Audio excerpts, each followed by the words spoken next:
Here we go. Right. Woo! Hello, London! Yay! Right. Hang on. I'm still playing around a little bit, but I think we've got this. Got a new mic stand. Just give me a little audio reference check. Make sure you're happy. That's good. Yeah, that's perfect. What have you done? It's live. Yeah, just click that. There we go. Is it because it's gone small? Yeah, it'll come back. I don't think you've killed off the entire stream. There's no transition sign. Transition? No, don't worry about transition. Oh, sorry, minimise that. You're in a browser. Oh, there we go. There we go. So if you want to come on at any point, you're so click that now. Yeah. So now, if you ever want to pop on, just click that and turn your microphone up. Can you hear me? Woo! People of the world. Just grabbing my coffee. Are people responding? People hear me? So I should probably check my own audio. Check out my phone. Let's see. Oh, I'm playing an advert now. That's weird. Don't want an advert. I don't. What are you doing, phone? No. Stop it. Yeah, Angelic says that they can hear. Yeah, I can hear it too. Thanks, Angelic. 2087. That sounds like a year. Right. Got a lot to get through. Don't worry. I think we've managed to get this down to less than 8 hours. We have a lot to get through today. Thank you so much. Firstly, to everyone who's donated. And then secondly, to everyone who might donate. And thirdly, to everyone who has given some sort of suggestions. I've turned the lights out, apart from the one that's on my face. I don't know if actually doing an actual PowerPoint presentation was a good idea. But we're here now. And yeah, the schedule takes us up till 5 o'clock. Please share this with friends and family. There's a donate button. I've got a pointer. It doesn't really show up on the thing. Share with friends and family and loved ones. It's a fabulous cause. I'll be talking about that. Just having a sip. ASMR. I think that's the way you call it. Put that down there. I'm going to start putting drinks around in various different parts of the room. It's going to be a hazard. I'm going to try and move this microphone a little further away. And hopefully I won't knock Holly with it. There we go. Alright. Let's PowerPoint. Mouse over here. Right. I wonder if I do that. Oh, okay. Here we go. We're off. We're off. It was a big room. It's a big room. So, this is Tom's 2024 PowerPoint-a-thon by Tom Downey. An 8-hour, it's not going to be 8-hour, long exhaustion. For the Royal Marsden! What? I'm wearing the t-shirt. Now, before we start, hang on, I think there's one more slide. Nope, I've got to do the wheel the right way. I will get used to this, I promise. I've done PowerPoint like 3 or 4 times now. Cool! Yeah, okay, so, I wasn't expecting this to happen so early on, but people have been unbelievably generous. Thank you, Steph, who has already donated today, and I'll be reading out some of the thank yous momentarily, but you have taken... I didn't think I'd get to £250, but there we go. So I will be doing today's entire presentation for the Royal Marsden in a shark costume, which is going to be very hot, and it doesn't have any hands. That's brilliant. But this is where we are. That's fine. Maybe I can keep the mouse inside the... Who designed that? Who designs things? Anyway, this is fine. Very clear, good, yes, okay. I've got a fin, so that's not going to be problematic. I left the head downstairs, didn't I? Holly, can you vamp for a bit? I'm turning your microphone up. No. You can practice transition so people can see you. Okay. That's going to be a problem. Definitely. Hello, everyone. Holly here. Did not plan to have to do this. Tom is looking for a shark head. I didn't think we'd have to do that at 5 minutes past 1. Thank you for tuning in. If you're not in the chat, do go in the chat and say hello. It's always nice to chat to people. Here he comes. I'm going to transition back out. Okay. We're good. Right. Without further ado, Oh my god, I'm already sweating. Oh, this is going to be exhausting. Why do I agree to do stuff like this? Okay. Might put the head back. So, first slide, wheel the right way. Stairs are hard. Right. Firstly, a presentation about the presentations. Thank you. There will be 32... no, actually, it's not going to be 32. My phone... Oh, it's in my pocket, which I have zipped into my costume. Hang on, I can get this. Oh, watch out for the wheels. It's fine. It's all normal. Here's my phone. There we go. You know the pin. There we go. We'll just put that back. Sorry. It's all right. It's only another 5 hours of this. It's fine. 31, roughly, presentations. There were a lot. Thank you very much for all of the submissions. These are all requested by people who wanted to see a presentation. Hopefully, yours is one of them. I think I managed to do everything. I'm out of breath from stairs. Good lord, I need to get healthy. Anyway, well, here we go. So alertness is not promised. No scheduled. Wee breaks. This is a very slow animation to be able to try and read what you're seeing. It says there's halftime entertainment. I think I was expecting to get to £250 by halftime. You are now seeing the halftime entertainment. There is no halftime entertainment. I did this a long time ago. There will not be a quiz at the end. There is no quiz on today's thing, although maybe if we get to a certain goal we will submit a quiz later. That would be fun. And 90% of this has not been rehearsed. I mean, I'd go as far as saying 98% of this has not been rehearsed. And entertainment is not guaranteed. So thank you very much for tuning in and suffering through all of this with me. I appreciate it. It is all for a good cause. Spelling mistakes are guaranteed. I spelled guaranteed wrong on purpose. Why am I doing this? I didn't create a slide about why we're doing this, did I? That was a bit silly. Anyway, this is for the Royal Marsden Cancer Hospital, which is a fabulous hospital situated south of the river, the Thames River in London, for those of you who aren't familiar with London's layout. They have treated many, many fabulous people who I know, love and respect. One very important one of those is my mother, who I believe is tuning in. She can see from home, so we're very grateful to all of the amazing work, and Mum is still with us here because of them.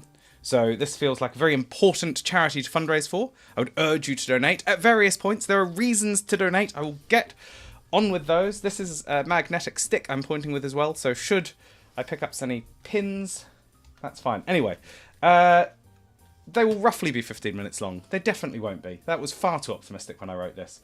Topics will include insert list of topics in order. This gives you an idea of how prepared I am. Holly, aka Beautiful Assistant, who I think you saw in the transition. Yes, you did.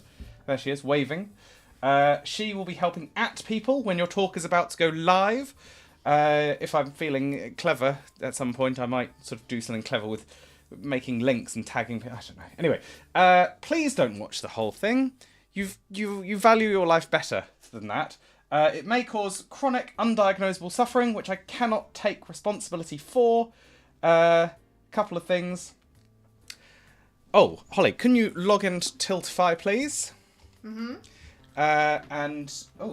Which one? Yes, that one. Mm-hmm. Please click on incentives there, thank you. Rewards there, thank you. Scroll down a little and turn that one on. There we go. So a new reward has dropped for, how much is it? How much did I say it was? £19. £19.95. Oh, it's a spenny one. It's spenny. But for £19.95, you'll be able to change all of the fonts in my presentation. I haven't shown Holly how to do it. It will make her stressed. This is all for a good cause. We suffer so others don't have to. Right. It will delay things. We begin with our first presentation. Thank you. Also, is the music too loud? Please let me know if the music's too loud. We can turn it down. It is royalty-free jazz. I felt like that was appropriate. Presentation 2, considering the first one was the one that I just did. The Sights of Milton Keynes, aka the City of Dreams, submitted by my auntie Pat. Fun facts of Milton Keynes. I'm going to stand on this side. Hopefully you can still hear me. But it's easier to read from this side. The microphone cable is only 1 metre long, so I didn't really think that one through. I'll just shout. Milton Keynes was formerly founded on the 23rd of January 1967 on a Monday. That's important. Next, Milton Keynes claims to have over 22 million trees. This is interesting. Milton Keynes' local newspaper is called The Citizen and claims Alan Turing lived there, despite having died 13 years before the city was founded. So thanks, MK Citizen. Milton Keynes claims to only have 130 roundabouts. More on that later. Milton Keynes is where the UK's first multiplex cinema was built. Now defunct. First of very many animations. This was the UK's first multiplex cinema. It is called The Point. It is still currently in place. There have been many questions of what should happen to it. Please do drop in chat what you think it should be. Music is perfect level. Oh, that's good to hear. That's good. Excellent. Oh, there it goes again. Another animation. 5 hours of this, guys. 5 hours. Amazing. Okay, there it goes. It's gone. So, Milton Keynes, the sites. This here is the shopping centre. This highlights the area. You'll notice there are 2 lengths. Each one is approximately a quarter of a mile, or is it half a mile? Some of the Milton Keynesians will know this. I did my research, but I've done a lot of research. There's over 250 slides here. Anyway, it equals about a mile of shops. There's also another shopping centre here, another shopping centre here, and I don't think anyone really goes there anymore, but it's still very good. The Centre MK has 4 green dots. Sorry. Tom has asked. Your mum says you seem to have taken a break. I seem to have taken a break. Everything's working, right? It seems to be working. Is there a way that I can check? Go on to the YouTubes. On here? Yep. We will check. I'll keep going in case it hasn't. And if you just search Tom Downey, aka me, I'm going to keep going because it does look like it's going along. It's possible it's not. Just find me. Oh. Still live for Steve. Keep going. Good. Excellent. Thank you. Steve, help my mum out. So, it has 4 green dots on TripAdvisor. Over 192 reviews. Is this my business? No, it is not. So, here is a review. May 2024. Solo traveller called AE. 1 contribution. Security staff, a man ascuted a woman who was in nationwide being mistreated, vexedja dared. Actually speak, they clearly resented the fact that she was bedething. On leaving nationwide, he brejokerde arm deliberately knew exactly what he was ducking while nobody intervened. And 2 staff did nothing. Women required emergency surgery. Zombie town. White ribbon city. What a joke. Lovely. Well, he seems quite angry. Another 1 star. I love 1-star reviews of things. Awful customer service. July 2023. A family. Awful customer service. 3 exclamation points. We're spending 1 week in MK coming from Spain. Who's doing this? And they didn't allow my husband to get an electric chair, and he is a disabled person. Now, I don't believe that all disabled people should have to sit in an electric chair. I am against the death penalty, and I think this review is disgraceful. Someone liked it. Anyway, I just wanted to share that one with you. Now this one's starting to get better. Simon Shackleton, of the famous Antarctica Shackletons. Holly, is there any comments I need to be aware of? Please do keep me abreast. No, Steve's just helping your mum. Thank you very much. 2 green dots. Very cold inside, no heating. Some stores very hot, then some very cold. Not a comfortable visit. We're not going to go through all of this, but a couple of points. This is November 2022. Maybe cost of living has meant they have to switch off heating, but if you go, do not expect shirt-only shopping. It is cold in there. Brr. I don't know how someone... deeply uncomfortable place to shop in early December. I am shocked that it was cold in winter. What a... Oh, wow. Thanks, Simon Shackleton. But... it's not all bad. Let's look at some of the positives. I did some more animation there. There we go. Let's look at some positives. Tired and dirty hotel, but 5 stars. So I think they might have somewhat got the thing. I called in today on the 11th of the 2nd, 2023 to Victoria's Secret, located in the centre. A bit dubious as I was having a bra fitting, something usually done at Marx's. However, I met a lovely young lady called Lucy, who was so nice and helpful, I fully recommend a visit. So, anyone in the chat, do visit Victoria's Secret, as recommended by Lucy. Onwards we continue. God, how many of these did I put on here? Oh, this is going to take forever. Okay. Here we go. 5 stars. Shop till you drop. Centre MK Shopping Experience is the major shopping hub of Milton Keynes. There are some large stores like Marks and Spencer's, Primark and John Lewis. There are also plenty of smaller stores and places to get a coffee or something to eat. What a great guy. Cheapest parking up to 6 p.m. 50p an hour. That is cheap, my friends. Bargain. Visit MK. Let's have another look. The Winter Wonderland. Now, the Winter Wonderland did make headlines in 2013. And it was a little bit disappointing. Here was the entrance to the Winter Wonderland in 2013. As you can see, it is beautiful. It made quite a lot of news. This was the official Santa of the event, which is disappointing. I think you can agree. Another animation coming in. It was, in 2013, £6 entry. With current inflation, today, that would be £8.15. That is not cheap. Furthermore, it closed within 1 day. Is there more? Father Christmas is said to have been described as wearing a cheap Poundland Santa suit with his day clothes clearly visible underneath. Holly, anything from the chat there? No. No? All good in the chat? All good in the chat? Good. Kelly wrote that she had taken her daughter for her 5th birthday. We never found any reindeer. There was no Christmas market as advertised. The elves were taking a smoking break in full costume outside of the grotto. So, as you can imagine, a disappointed visit from Kelly. But Milton Keynes has some great things. Ooh, Bletchley Park, fancy.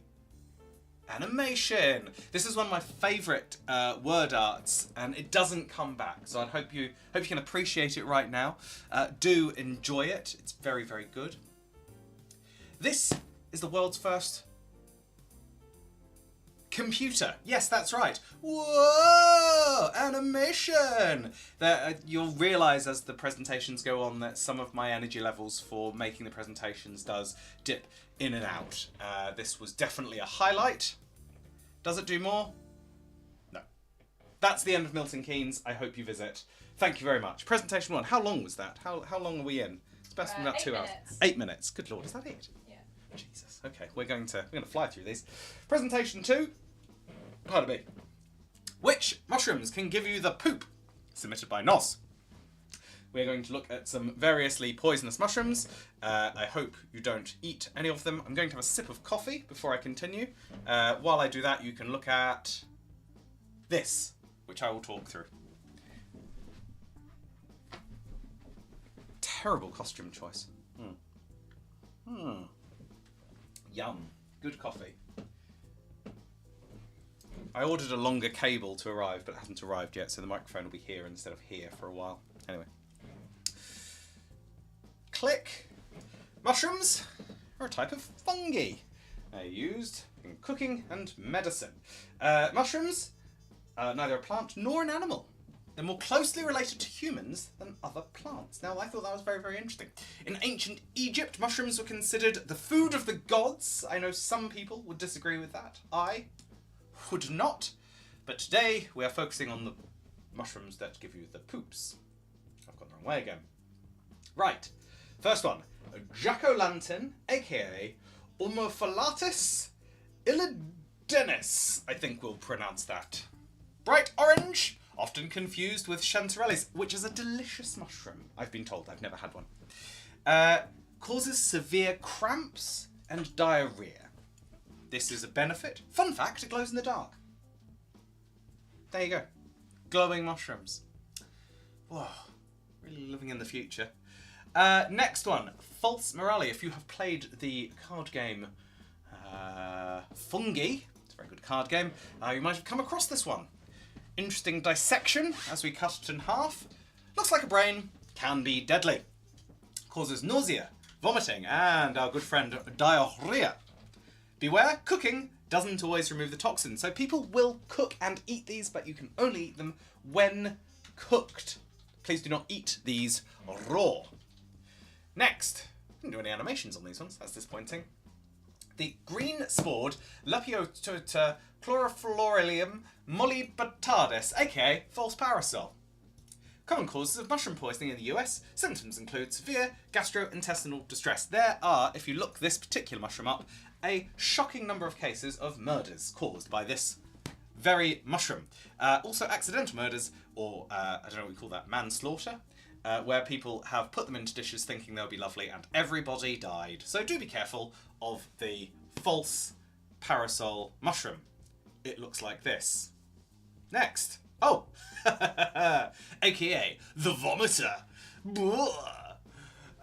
Is there more animation on that? Oh! Yeah! Look at that! It's gone green. Cool. Oh, and it's gone. There we go. Yeah, okay, good. Next one. The brown roll rim. Paxillus involutus, I think is the official pronunciation. Once considered edible, now known to be dangerous. Who discovered it was poisonous? This is what I'm curious about. Causes immune system to attack your own red blood cells. Avoid at all costs. A fabulous mushroom. Looks like this. Can be found in Northern Europe. Next. Mushroom. The Amanita phalloides. Okay, the death cap. Clues in the name. So, this, I think, apart from this leaf, which seems to balance on top of it, looks like a rather edible mushroom. They grow incredibly quickly. Holly, question in chat. You've had a donation. Ooh! By Fentanizer. Fentanizer, thank you very much. Your donation is much appreciated. There is a Comic Sans special coming right up for you very, very shortly. Holly, you have some homework as well that you'll have to be doing at some point, which is adding unlimited animations and various word arts to some random slides. Just letting you know that. Should have told you earlier. Anyway, this particular mushroom is responsible for 90% of mushroom-related fatalities every year. Death caps have been reported to taste pleasant. Symptoms include our favourites: abdominal pain with a watery poop, nausea, and vomiting. Yes, the big three. Except there are four. Now, this one's a famous. You will recognise this from popular culture, such as the Alice in Wonderlands, for example. This is the fly agaric, aka Amanita muscaria. I'm very good at pronouncing. I hope you'll appreciate that. They are poisonous and hallucinogenic. The Vikings used these to suppress their fears, making them ruthless invaders. Now there's a fun fact. Viking mushrooms. So maybe we'll encourage some use of that. Close relatives of the fly agaric, the aptly named death caps and destroying angels are even more deadly if ingested. Effects of this particular fly agaric, I can't say it, may include vomiting, delirium, convulsions, diarrhea, liver and kidney failure, and without proper treatment, rapid organ failure, coma and death. So this is a particular favourite mushroom of mine. If I saw one in the woods, I would probably take a picture of it and tell someone I'd seen it. Why do they cause diarrhea? Toxins. So some mushrooms contain toxins that irritate the digestive system. Remember, more closely related to humans than they are to plants. Fungal oh my god. What's going on here? I don't remember doing this. Ugh. Why is it so jerky? Lordy. Okay, well, fungal spores. Some have spores that the body struggles to process. Result: nausea, vomiting, cramps, diarrhea. That was a really bad animation there. I think 250 slides is possibly touching the limit of PowerPoint's capabilities, especially as I did not compress a single picture down. So that was an error. Oh, Ria's said something. Hi, Ria. Mushrooms, fairies live under are deadly. Yes, the mushrooms that live... Well, the fairies that live under mushrooms vary in deadliness. Obviously, it depends on the spores that drop on them. There's actually... I was going to do a bit on fairies, actually, under my mythical creatures bit. But fairies, actually not that friendly, turns out. Tinkerbell, total myth. Question from Holly. Did you throw me my jumper? Could I throw you a jumper? You cold. Yeah. Good lord. Thought the projector heat would overwhelm us. Right. Now, I think we're going to do a poll. Yep, it's live. You've put a poll live already? I know. Bloody hell. Okay, we've done a poll. So if you scan the QR code in the thus corner, as the pointer doesn't really point very well, probably should have done an animation for that. If you do that, you will be able to see a question. Who would win in a fight, Morrissey or Robert Smith? This was submitted by Sean and his wife and lover, Dasha, I imagine. I imagine that she submitted it as well. Not that I'm sure they're lovers, because they're married. And they have a very nice child. So, who would win in a fight, Morrissey or Robert Smith? These two are titans of the 80s. So beautiful. Aren't they beautiful people? Morrissey, famously, loved by David Cameron. So that does not do him any favours in this fight, but let's have a look at some quick facts. Now, you might recognise this format. This is taken directly from Wikipedia. Look at this, right? 1 month age difference between them. Both born in 1959. Morrissey, born on my mum's birthday. 22nd of May. Sorry, Mum. This chap, Robert Smith, born on the 21st of April, 1959. Blackpool and Lancashire. Genres include, for Mr. Morrissey, alternative rock, indie rock, and jangle pop. However, Robert Smith, his music includes gothic rock, post-punk, new wave, and alternative rock. Now, a lot has gone around on the internet, which we will be exploring momentarily, about what would happen if they fought, who would win in a fight. So we're going to explore some of these things. Let's begin. Whoa! More quick facts. So this is... yep. Wow. Animations. This is them both in their heyday. I think we'll agree that they're both pretty rad dudes. More on 1980s slang later. There's a whole presentation on it. But yes, these two rad dudes. Here we go. No kids. Age 65. Height only 2 centimetres difference. And political alignments, socialist, Republican. And huge fan of David Cameron, I heard, according to David Cameron. So, again, in terms of build and political leanings, they're probably fairly evenly matched, I think we can agree. And both look better in black and white. Lyric battle. Oh yes, I included some lyrics. Okay, let's have a look here. Morrissey. Life is never kind in my life. Why do I give valuable time? I was looking for a job and then I found a job. There is a light that never goes out. Meat is murder. To pretend to be happy could only be idiocy. It's so easy to laugh. It's easy to hate. Be gentle and kind. Shyness is nice. Wow. If you think peace is a common goal, that goes to show how little you know. Okay, these lyrics, and I went through quite a lot of Morrissey lyrics, they are, how would I refer to this, bleak as hell. Absolute misery guts. Have we had a thing? A donation and a vote. Oh! I'm just going to lean into look. So your Auntie Pat says, thanks for the presentation. You're very welcome, Auntie Pat. Thank you for the donation. £25. Another one. Thanks, Auntie Pat. Dean has voted. Words. With words, all right. I'm looking forward to seeing what comes here. Well, let's see how Robert Smith would do lyrically. We should have each other for dinner.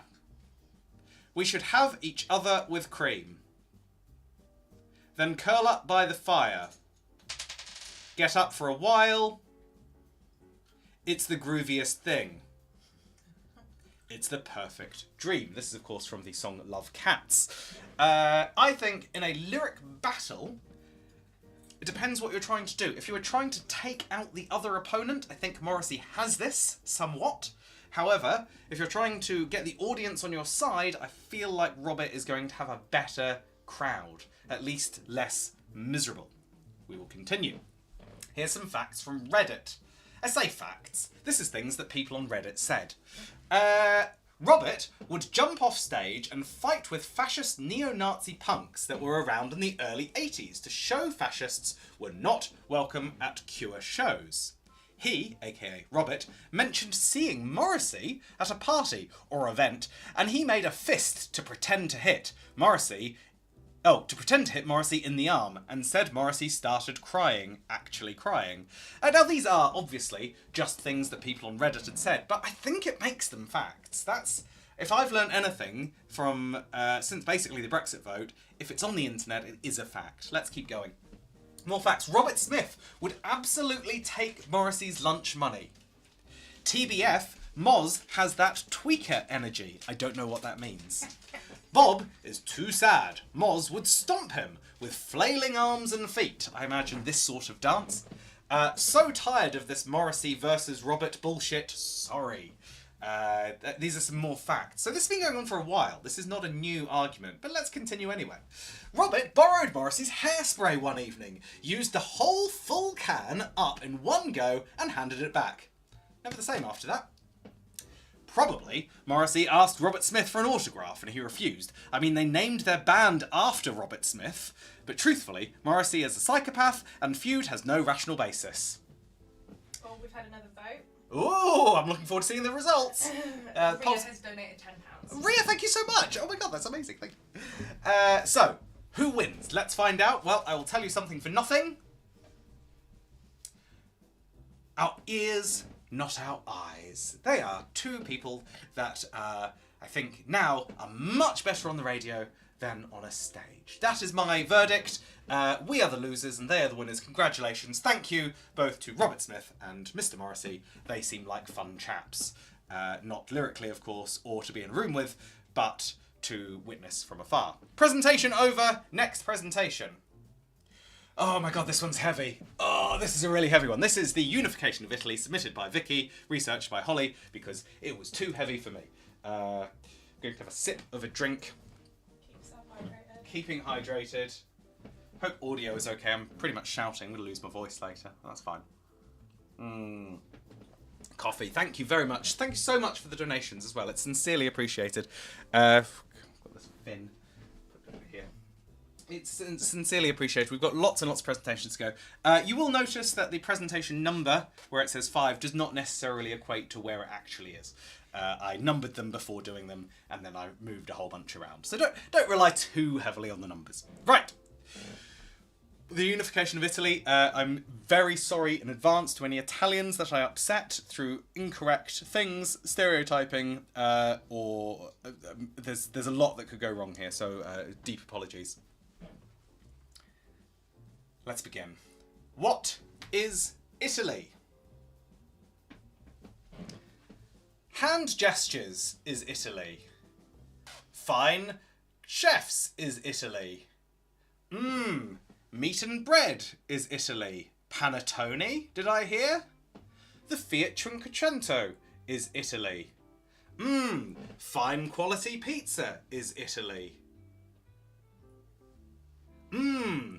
This film about Italy that I haven't seen, starring Mark Wahlberg. I hear this is the good one. So, Italy. Italy happened between 1848 and 1871, after the Napoleon War, but before the light bulb was invented. Interestingly, Napoleon, one of them, the guy who had the war, he declared himself the king of Italy before Italy was Italy. It was also known, this period of time, as the Risorgimento. I'm very good at pronunciations, you're welcome.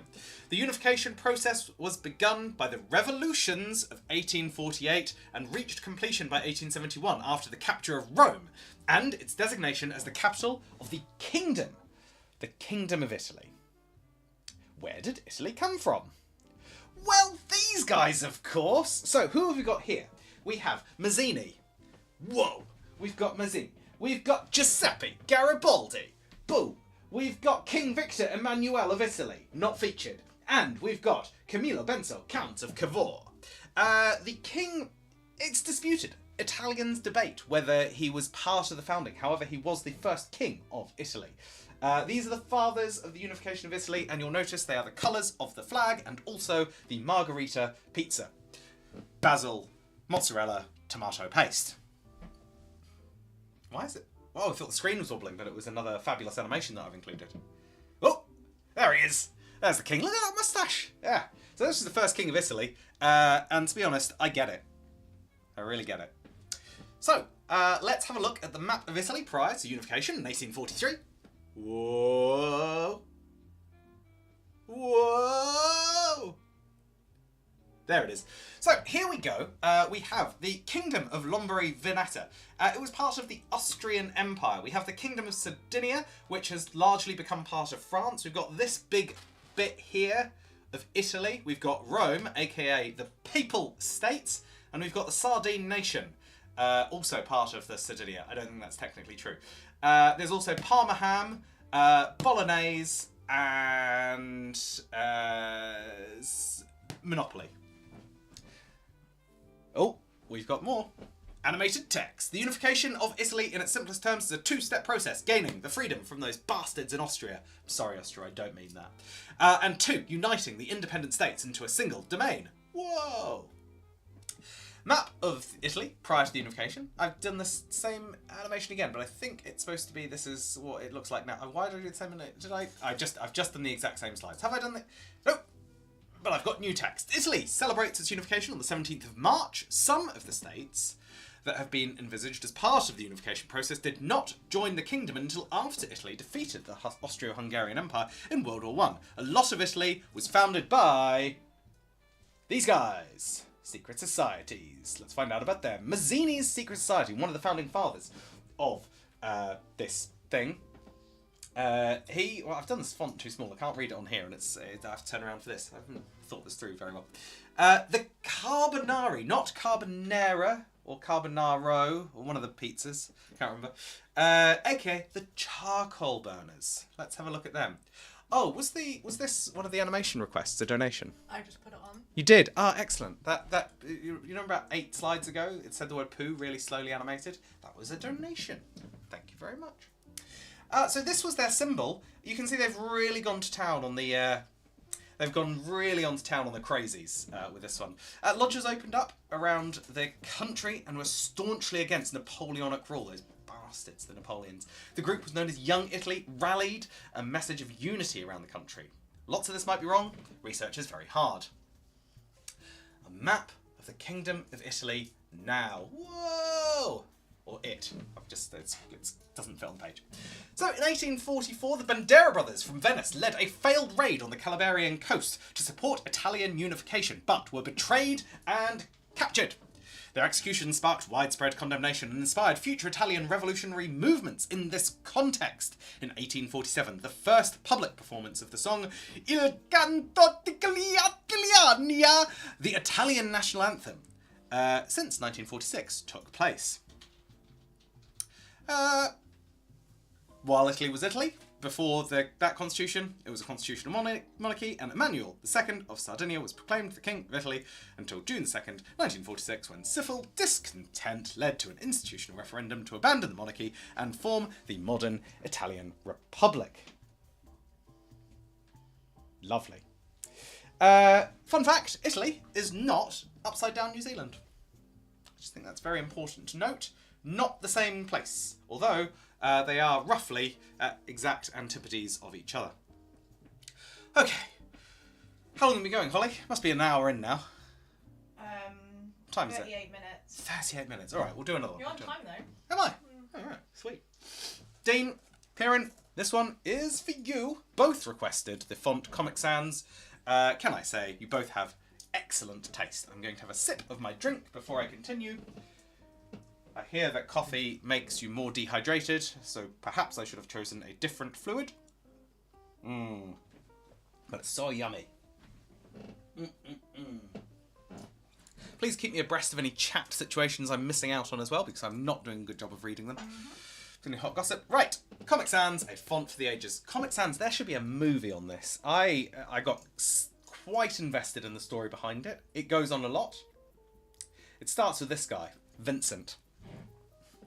Vincent Conair, not the film Conair, that's his surname. He invented Comic Sans, as well as Comic Sans. Vincent is the creator of Trebuchet and Wingdings. The same guy who invented Comic Sans also invented Wingdings. That is insane. And now the iconic logo. This is the other thing. This guy, the guy who designed Comic Sans, also designed. Oh, I did another animation. He also designed there's another animation. Sorry, hang on. Oh, is this... I think someone donated for some endless animations. Thank you very much. I'm partially blaming Keith for that. I'm pretty sure he's responsible for this. Ria wants to know what's an antipode. Oh, an antipode is someone who lives on the other side of the world directly. So the Podies and the Antopodes, I don't think that's technically true, but a British person would refer, people in the Northern Hemisphere would refer to people in the Southern Hemisphere as Antipodeans, people on the other side. I think I've got that right. I could do a whole presentation on it. I'm not going to, but I could. This guy created the Ministry of Sound logo that we all love deeply. That was it, having a little rave. There we go. It's still raving off. Whoa, there we go, cool. All right. So, back to Comic Sans. Why Comic Sans? This guy, Bob. So, who is Bob? This is Bob. In 1996, a bit of software was released called Bob. The program was released, actually, on March the 11th, 1995, and discontinued in early 1996. Microsoft Bob presented screens showing a house with rooms that the user could visit containing familiar objects corresponding to computer applications, such as a desk with a pen and a paper and checkbook. You might remember this. Clicking on the pen and paper would open up the system's word processor. Bob. It looked like this. This was something you had only for 1 year. Think of this dog here a bit like a precursor to the our good friendly paperclip, Clippy. Think of him as that. You would be able to click on various things. It would show the real time. It would show the real date. It's basically AI. I think Microsoft basically. Where's the Comic Sans? I'll tell you. The font wasn't finished in time to be included in Microsoft Bob, although it was designed specifically for it. The font, which was received poorly, it was discontinued the following year. However, Comic Sans first appeared in Microsoft 3D Movie Maker. The font also shipped the same year for $50 Microsoft Plus add-on. The pack for Windows 95, and the following year Microsoft Comic Chat, a graphical IRC client released with the IE 3.0 in 1996, whatever the heck that means. Here it is in its very first iteration in the Windows 3D Movie Maker. Click here to work on this movie, or click cancel to go back to the room. Honestly, it looks great, and I'm sad that I have never experienced it personally. But where is Comic Sans now? Comic Sans is widely used in schools due to its high eligibility. It is considered more suitable for dyslexic students. It is well suited for modelling handwriting due to the single story lowercase a and g and distinct appearances of the letters L, I and the number 1. They actually look different, which is incredibly unique for a font, it turns out. I very much like this image. You've probably seen it before. It made me smile. If you can't read it, it says, "Please keep the door closed, thank you." The second sign says, "Please don't use Comic Sans. We are a Fortune 500 company, not a lemonade stand." Examples. Here are some solid examples of Comic Sans in use. Help prevent a tragedy. If you see children or adults inside or attempting to enter the substation, please call this number or the local police immediately. This is from the Scottish Power Distribution Company. Fabulous. More. No loading. Thank you, Cambridge. Cambridge Heath Road. Whole pay. Again, they're doing some filming. It's great. Cambridge Heath. London Borough of Tower Hamlets. London Borough of Tower Hamlets. Big fans of Comic Sans.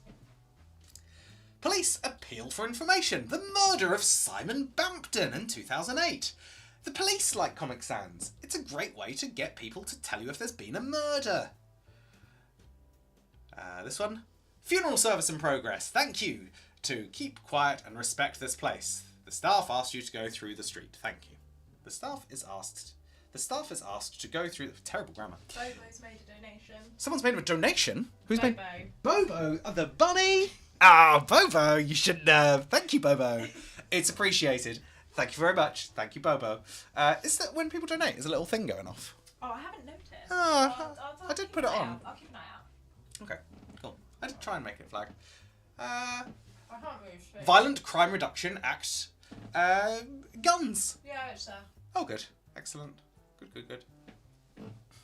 Employee health awareness. Norovirus is serious business. Vomiting and diarrhea exclude you from work. Hand washing is absolutely critical. Avoid bare hand contact when ready to use eat food. Comic Sans is not necessarily, in my humble opinion, the most suitable font for these serious situations. Defibrillator. The side of an ambulance. The status of CERN. CERN used it. These guys, CERN, like the people who invented space or something. I can't remember what CERN actually did. They use Comic Sans on their actual internal presentations. This is a serious thing, guys. They're using Comic Sans. CERN! Actual CERN! Ridiculous. In conclusion, yes. For schools and teaching, no. For everything else. That is including and not limited to the Kensal Green Cemetery, where this beautiful tombstone for Maggie Innes, who passed away in 2002, had a lovely poem in Comic Sans on it. Please go and check it out and tell me how you find it. Lovely. Right. We're going to go next on to the Tiffany problem for historical shows, but I'm going to take a short intermission because I need a wee because I've drunk too much coffee. Holly, can you remember how to do a short intermission? Having a break, transition, and then mute microphone. Back in a sec. This one? Yes, please.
Oh, I've lost my pointer.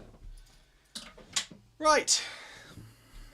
Next, welcome back. Thank you for allowing me that breather. Just tighten this up. This is my... Oh, where did I find them? Sorry. What have you lost, Holly? Where do I find specifically just the ones that I need to do? Oh, scroll down. Ah, thank you. Yeah. Just there. There we go. Fabulous. Right, we're going on to the next. I've lost the mouse and I haven't. It's right here. This one's really interesting. This one I've never heard of before. Tashna, thank you very much for submitting this request. As I said, I'd never heard of the Tiffany problem before. And I'm guessing that quite a few people, quite a few people also haven't heard of the Tiffany problem. So yes, I'm looking forward to diving into this without further ado. Holly researched the majority of this, so I will take limited credit, but I will take some credit because I'm fantastic. Right. What is the Tiffany problem? So, people in modern times will see things in historical fiction and see it as not fitting or not historically accurate when they actually are. It is named after the fact that Tiffany was a real name in the Middle Ages, but if a writer used it, I can't read what's written there, if a writer used it in a historical novel, many readers would think it was something out of place for the time because the name feels hip and modern and cool, like Tiffany. So we've got lots of examples coming up. I'm just going to explore a fistful of them through history, things that meet the historical Tiffany problem, and this Hercules is the first one. We often think of Roman gladiators as slaves or purely brutal fighters, but many were famous, highly skilled, and even idolised, much like modern sports stars. Some gladiators had a fan following, merchandise, and endorsements. That is to say that there would be things like, Holly was telling me this afterwards, things like olive oil. Like a major Roman olive oil company. Or were they Greek? No, they were Roman. Holly, were Romans Greek? I mean, no, Romans weren't Greek. The gladiators, they were Roman, weren't they? Yes, thank you. Not Greek. Were Romans Greek? No. In fact, the Romans hated the Greeks. I was reading about that earlier. They... oh God, it's long presentation. Italian or Roman, because Italy didn't exist back then, olive oil producers would have paid sponsorship to gladiators to endorse their products, much like Prime Energy Drink now, or Monster, or any of these other lovely products. Probably shouldn't say that online, should I? Romans using forks. Here is, this is a donation where it says Bill Gates did this. Thank you very much. This is from Henry, I believe. Your word art has been accepted and acknowledged. Bill Gates, I don't think, invented the fork. It is commonly assumed that forks are a modern invention, but forks were used in the Byzantine Empire around the 7th century and in some parts of Europe in the late 11th century. I would argue that the Roman, I googled images of Roman fork. I'm pretty sure you'll notice that this also has a spoon on the end. I'm pretty sure the Romans invented the spork, not the fork.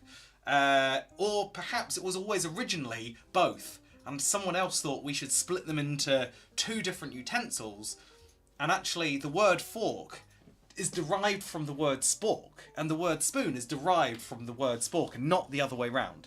I don't have anything to back that up, but I feel like it is probably accurate. Anyway, we'll continue.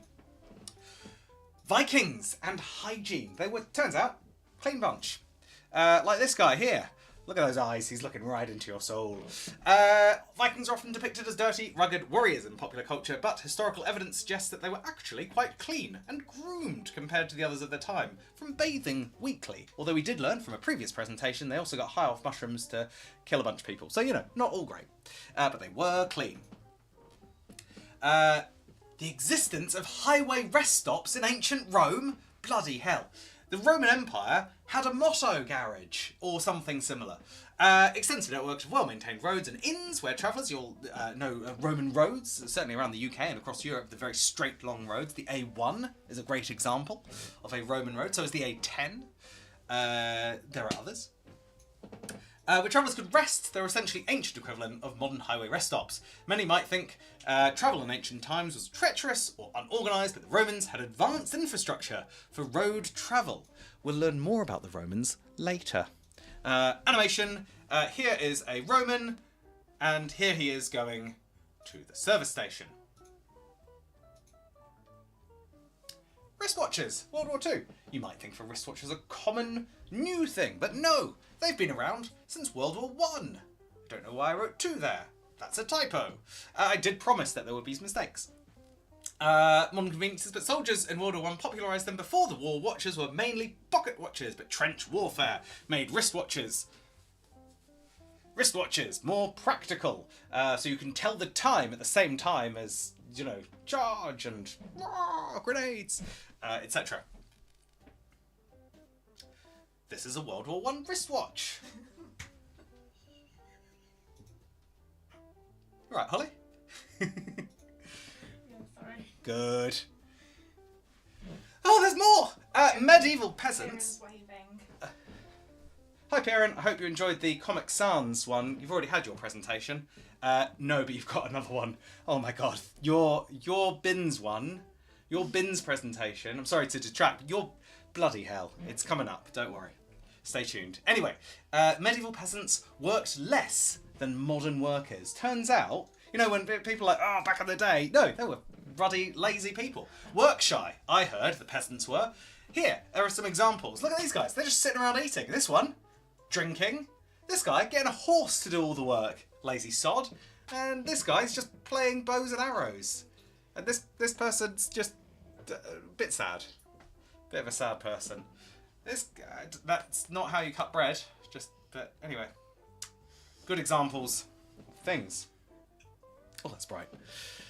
Oh, on to the next one. I hope you enjoyed the Tiffany problem. I'd love to hear, and please do drop them in the chat if you've got other examples or thoughts about the Tiffany problem. I think it's fascinating, and it kind of blew my mind a little bit. Once I'd learned that these sort of things existed, it made me want to know a lot more. So yes, please, if you can think of other examples, please share them. I would like to talk about them. But for now, we have a presentation about Steve Linham, which was submitted by Chris Williams. This presentation is hopefully quite kind. I tried not to be too cruel. It's very easy to be cruel to my friends. So let's begin. Whoa, look at that transition. At this point, I discovered the beauty of slide transitions in modern PowerPoint. Who is Steve Linham? Strong thermal emission velocity enhancement is what Steve is, officially. However, Steve Linham is different to that. I'm laughing at you. Oh, good. Right, yes. Right. Age? Middle. He's middle age, I think. He's from the Middle Ages. Height? Tall. Taller than me. Pretty tall. I've done my research. Lives? He does live. And sex? When available. These are the fun facts about him. What does he look like? Fun fact. When I search Steve Linham in Bing, the primary search engine, no one knows. No absolute mystery. No one knows what Steve Linham looks like. We'll dig deeper. This transition, you will see it a lot more. I love it. This is what he looks like today, or in this era of Earth. In the last sort of 100 years, Steve has mostly looked like this. Steve was born on Krypton and arrived, not unlike Superman, from outer space. Unlike Superman, Steve has the S symbol for Steve on his arm, as the birth branders on Krypton missed his chest. Steve went to school, like most children his age, through the door. You're right, Holly? Yeah, I find you too funny. Thank you.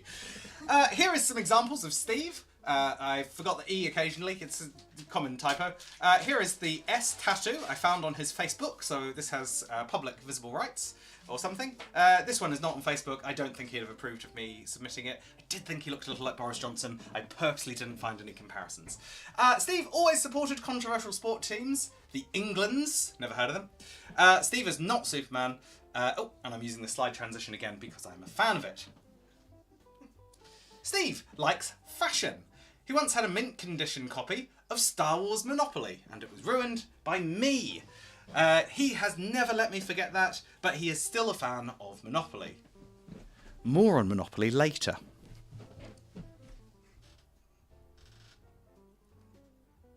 There's a really slow transition. Steve likes to be on top. Here he is on some skiing. Here he is with me and Michael Moody on top of a mountain. Here he is on top of a rock, and here he is on top of a rope. This is further evidence that Steve enjoys being on top. It's a very slow slide transition. I regret this choice. Philip Bushby is now in the chat. Perfect timing, Philip. Nice to see you, Bushes. Steve enjoys dress up.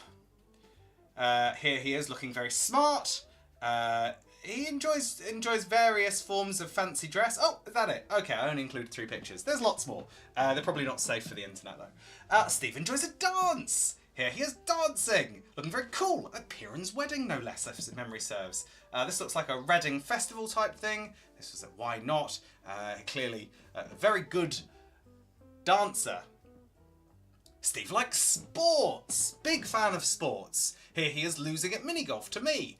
Standing next to a putter and supporting football. American style football. Steve likes sports. Now, this is the most interesting thing about Steve, in my humble opinion, is how he eats burgers.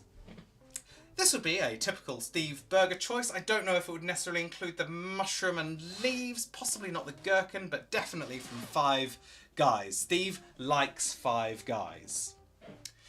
If Steve was going to eat Five Guys, the way that he would do it first is eat all of the chips and then the burger. None of this like chopping and changing like a normal human. He will eat one and then the other. Absolute insanity. Don't trust him. Cross the street if you see him. That is my... Oh, I did an animation there. Did an animation there. Oh, I haven't finished. Hang on. Ultimately, not a bad person. This is Steve. Now, here's his lovely partner Bianca and various other people who you probably don't know. I certainly don't. Never seen them before. This is Steve here. This is his dog, Beethoven. This is Beethoven. That is the end of the Steve presentation. Thank you. Presentation 9. This one, oh my god, this one, again, they should make a movie out of this. Presentation 9. I can't be only on 9, surely. I've changed the order. I've definitely changed the order. The history of PowerPoint. You're only on 8. I'm only on 8. Brilliant. This was submitted by Kevin and also another person called Sarah. Both requested it. What are the odds?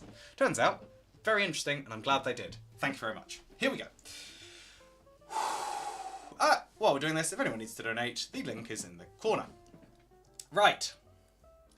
In 1987, it was released on a Mac. That's almost all you need to know about this.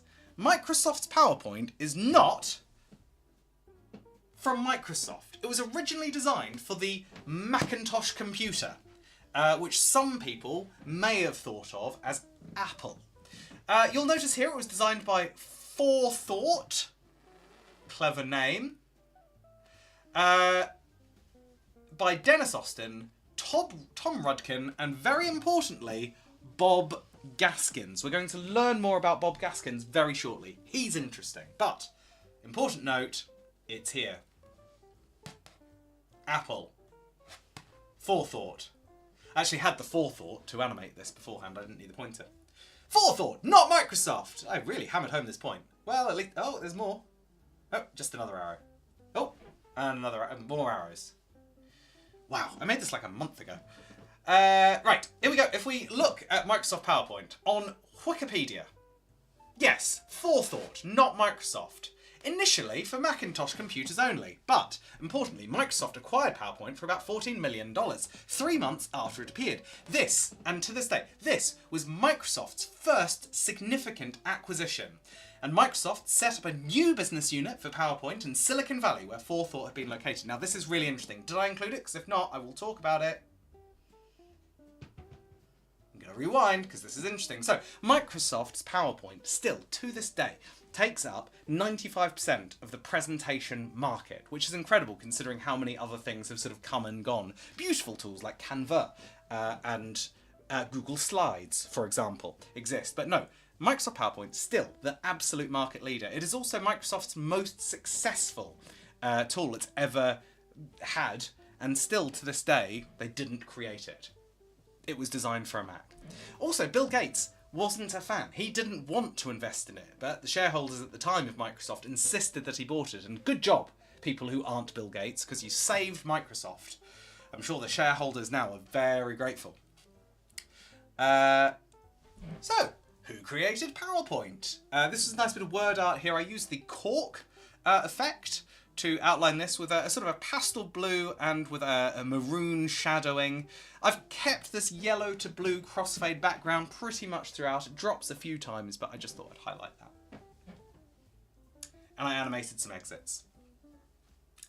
So, Robert, aka Bob's website. This is from the official Bob Gaskin website. These are the original creators, 5 of them. 3 male, 3 female.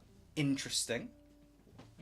And this was their reunion at the PowerPoint Quadrancentennial Reunion in Berkeley. Fun group of guys, all still alive, I think. I haven't researched that, I could be wrong. Visit this website later. https://www.robertgaskins.com. There's a lot of insight there. Again, if Hollywood, I assume you're watching, film, this site is worth a visit. I made a word art for that. Other things. Clip art. Clip art. I don't remember why I included this slide. I think this might be my fault. Oh, is this endless animation? Cool, we'll be here a while. I think we've crashed. I can't remember how many put on. Oh, okay, this is good. Yeah. This was the request, right? Yeah. No, this is thanks to Henry, who requested endless animation. Oh God, how long is this going to go on for? Oh, there's another. Yeah. Oh, we're back. All right, we're good. The big benefits. So of PowerPoint, clip art, and word art. Word art was incredibly popular and originally designed for Word 6.0. However, was very popular and brought into Microsoft PowerPoint circa 1996. The clip arts, that is to say, the term clip art actually predates Microsoft and the tools quite significantly. It's the idea that you clip out art quite physically, and so they just use the term to describe some of these beautiful images that we know and love. Clip art didn't exist until about 1996 when computers became more advanced. Basically, when information was going from floppy disk onto CD, there was significant amounts more information to be carried on them, and things like colour was available suddenly. Wow. Oh, did I write this down already? Welcome to Bob. Oh, Bob's really interesting. So, Robert Gaskin, aka Bob, after his career as software engineer in computer science, he moved to London in 1993 to restore a mansion. Legend. More on old buildings later. Should drink some water. Philip Bushby made a donation of £10. Oh, no way. Thanks, Phil. Appreciate it. Oh, the camera's down there. Thank you very much. Good. That's so exciting. The presentation on a memoir of Radcliffe School is quite towards the end. It's very long and has a tragic end. Anyway, more on that in a bit. He devoted his attention to the history of the concertina, and in early 2000s he created several acknowledged websites about the instrument. In 2012 he returned to America and now lives in San Francisco. This dude is one of the global knowledge genius peoples, foremost clever people, what's the word? Anyway, he's bright nugget on this particular instrument, and if you visit the Horniman Museum in London, he has curated the entire bit about this one instrument.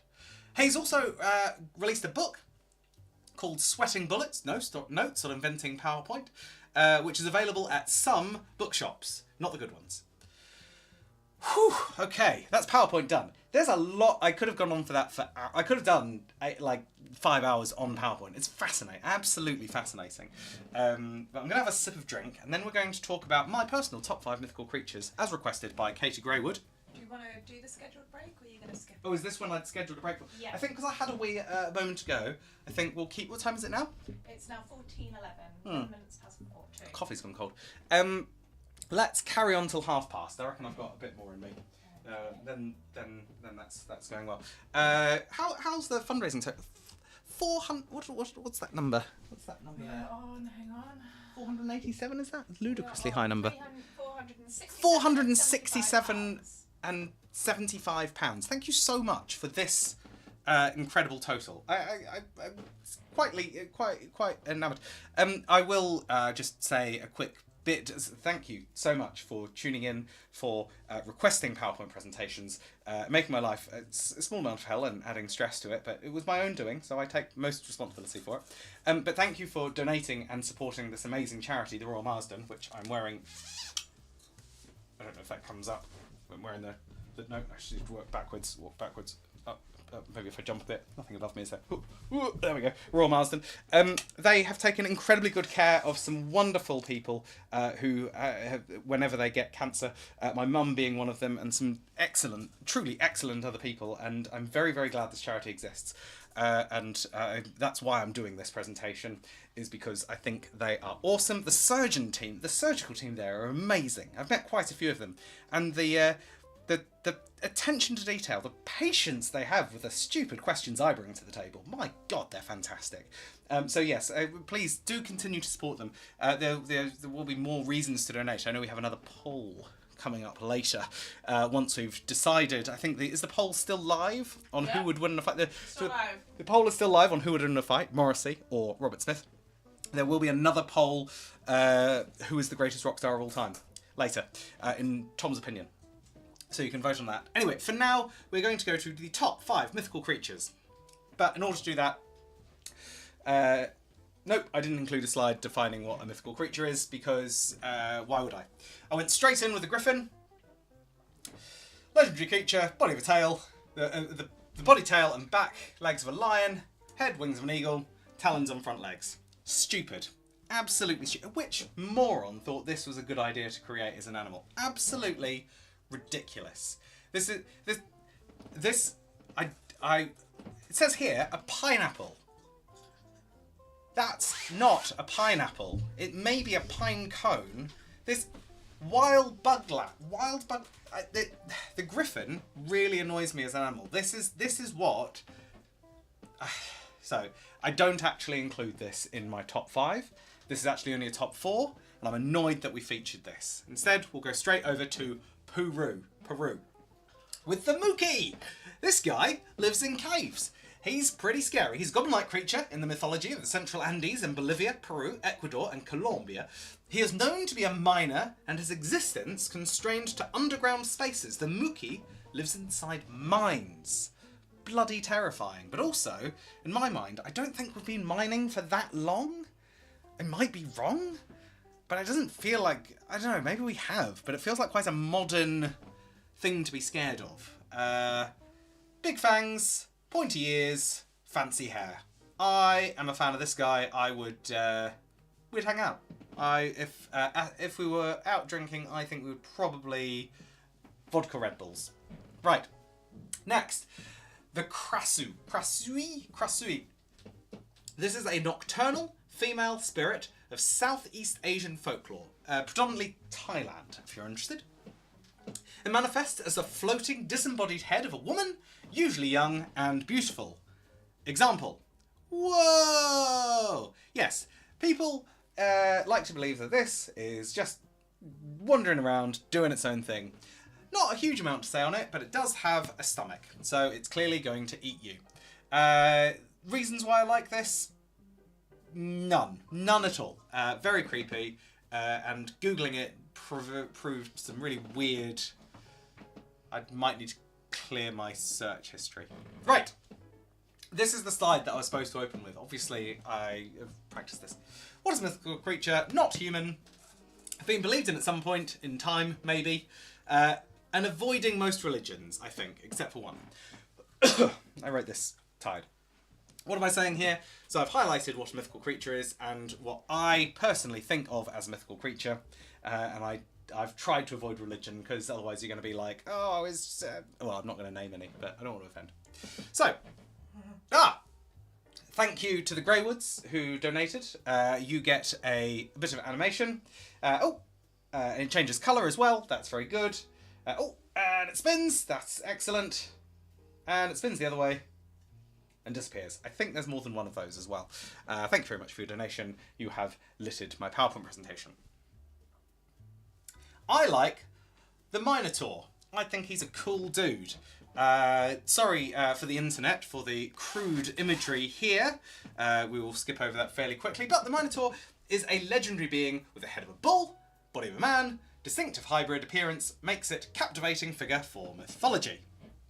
According to myth, the Minotaur was born from the unnatural union of Persephone, wife of King Minos of Crete, and a bull, obviously. Poseidon, the sea god, had cursed Persephone, leading to this unique offspring. Lovely stuff. Thank you, Greywood Digital, for the donation.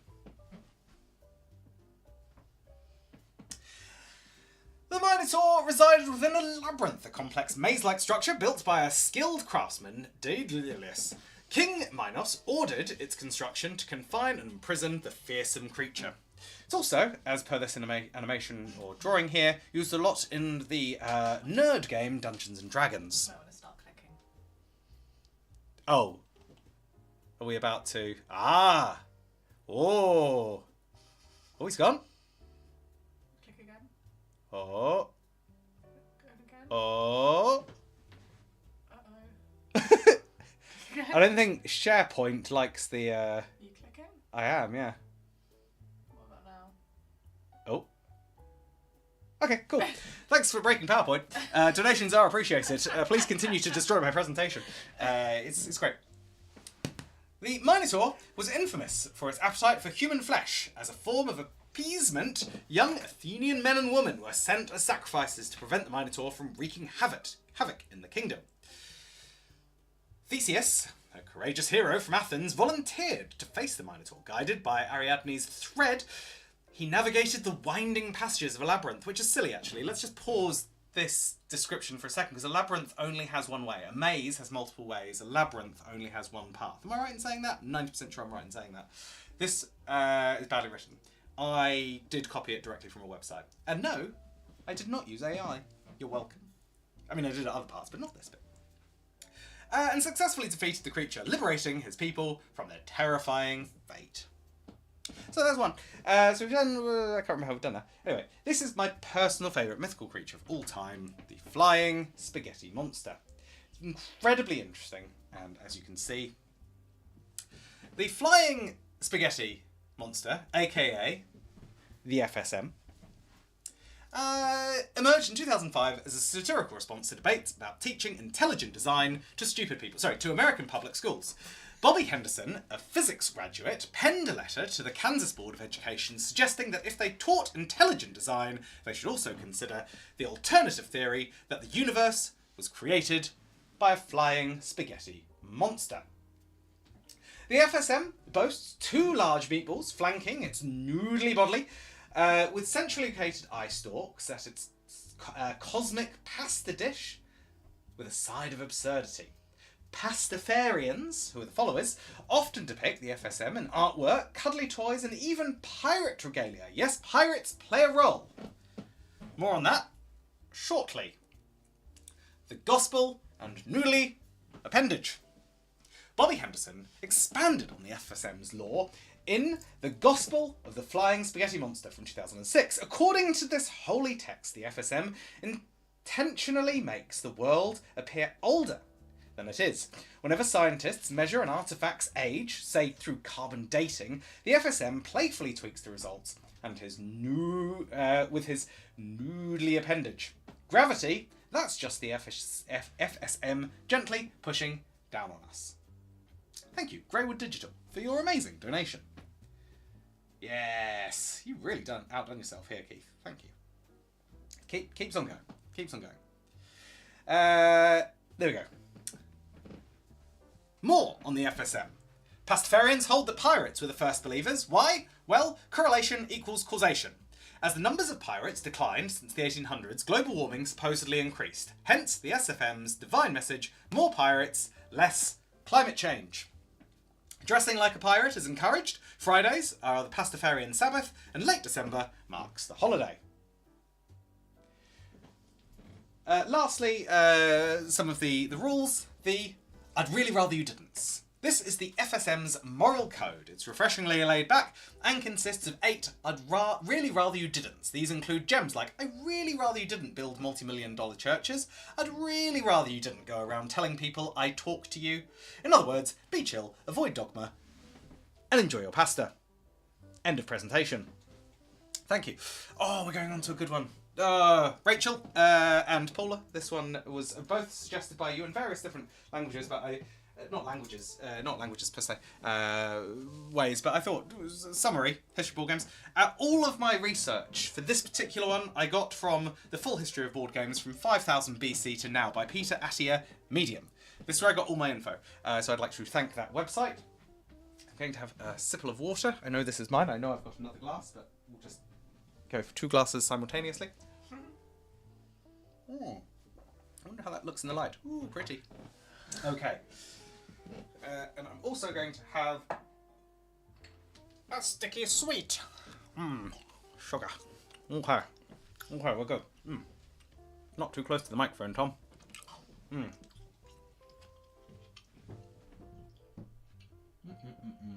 Okay.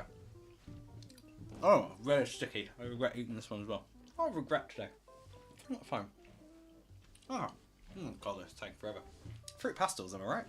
Okay. Okay. Not where we begin. The Royal Game of Or is that actually where we start? I feel like this slide actually belongs a little later. This was my doing. I remember doing it. Alas, we will continue.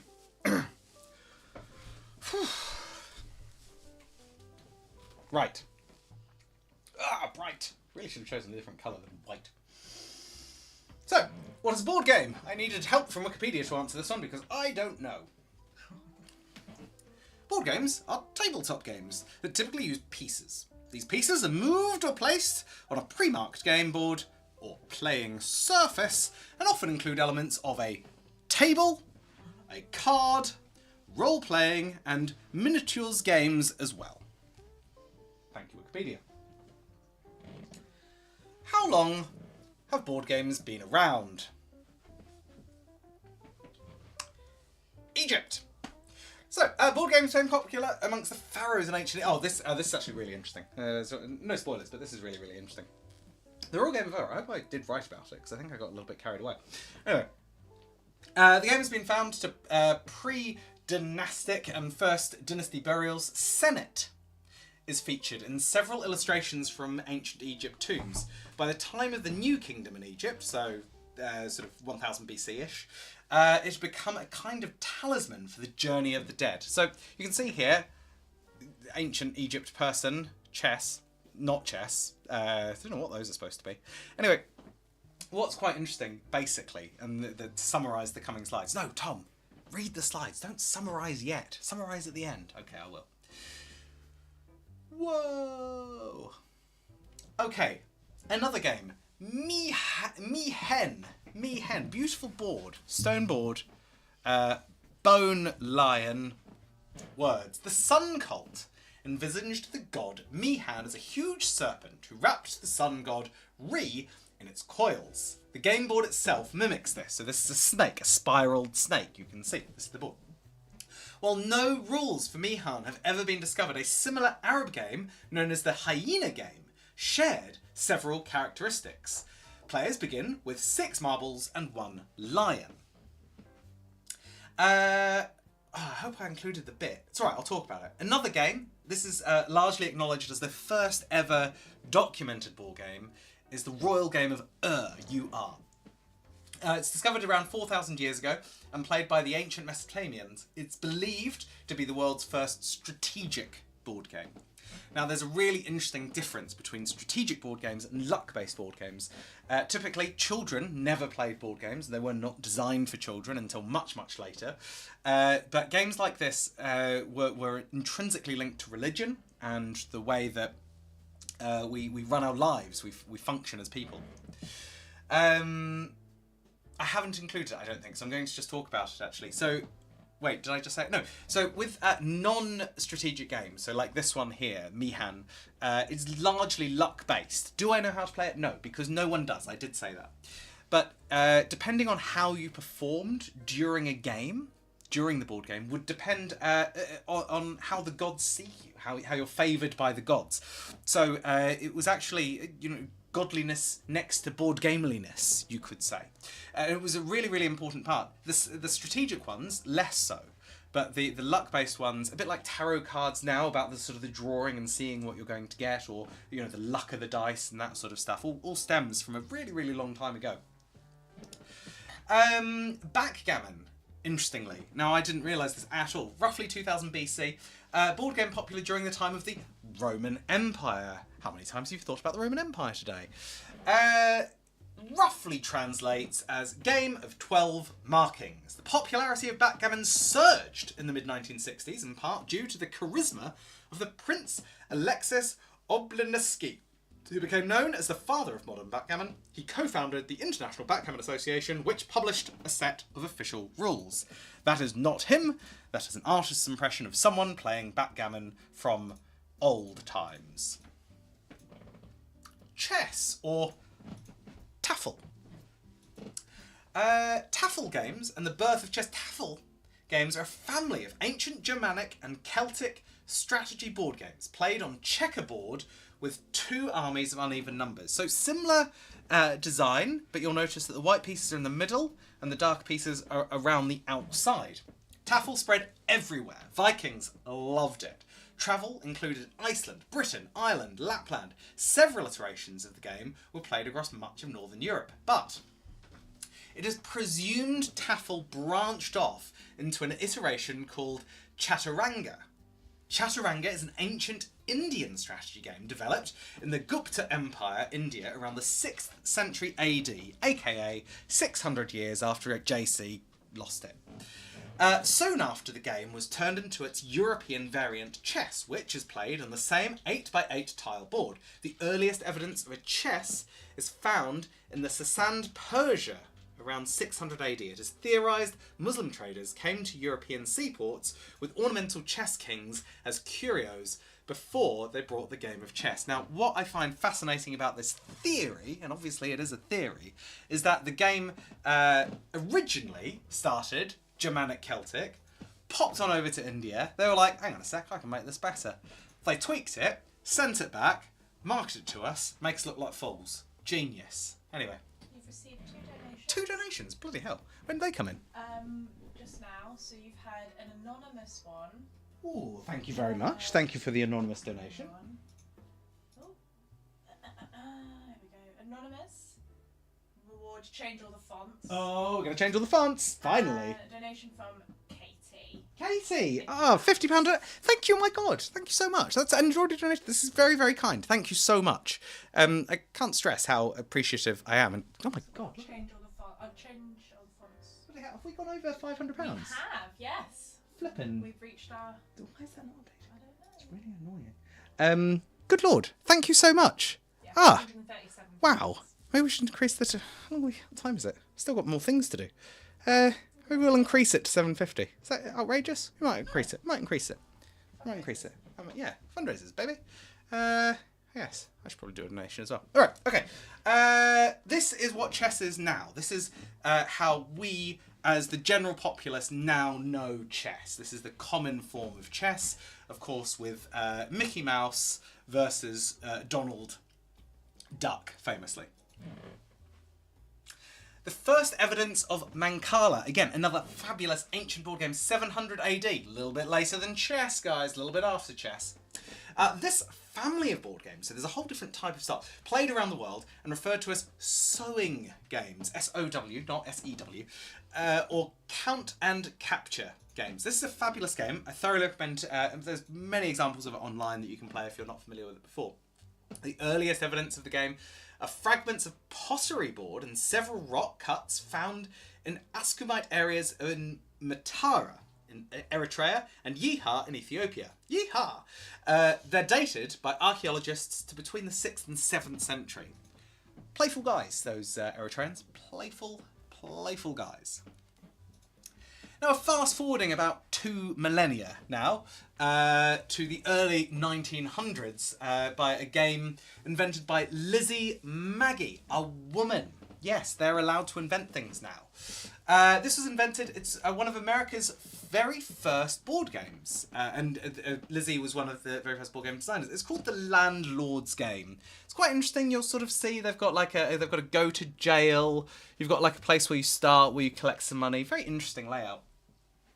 The game board had 4 railroads, 2 utilities, a jail, and a corner named Labour Upon Mother Earth Produces Wages, which earned players $100 each time they passed it.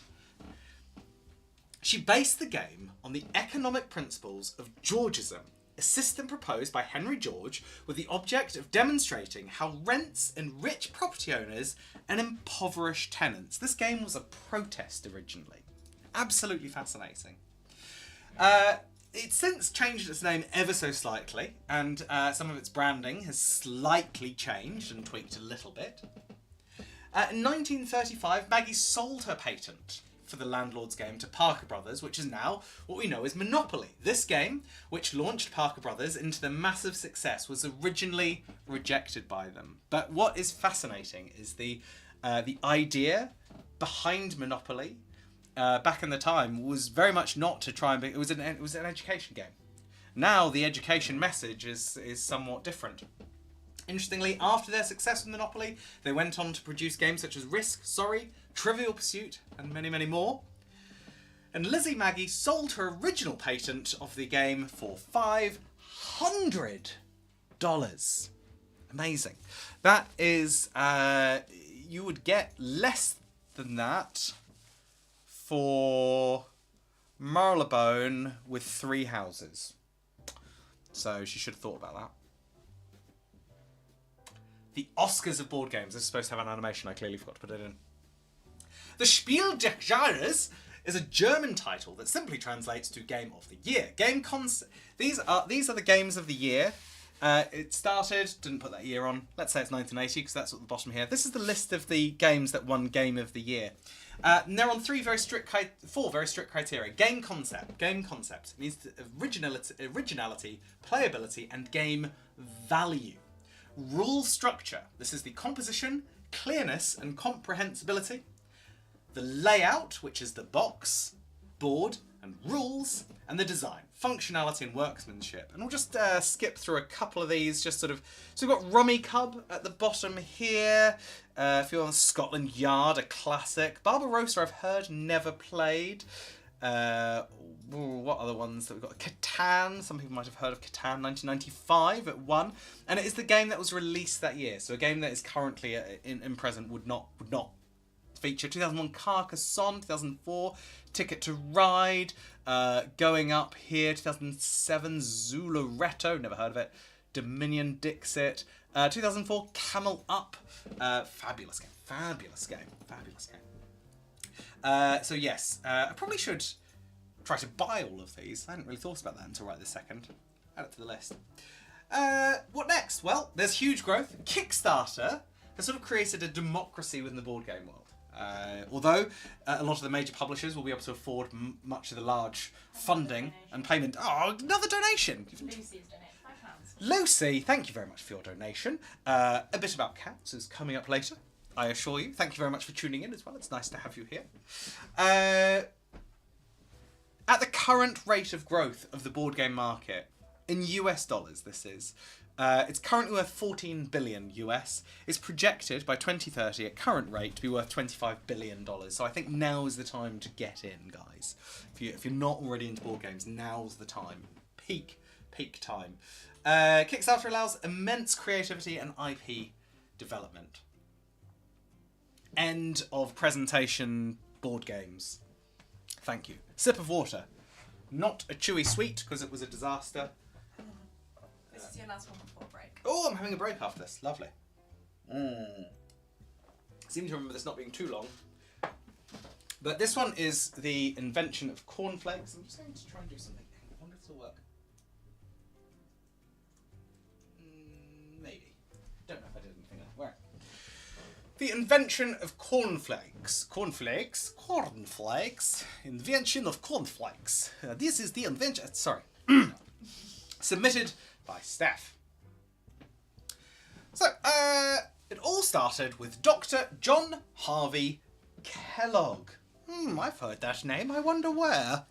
It all began here at Battle Creek Sanitarium in Michigan, who Kellogg ran. Yes, a sanitarium. That's probably don't call them sanitariums anymore, but it was a place where people would have considered getting better mental health, in a word. Although famously, I don't think they really did get better mental health there.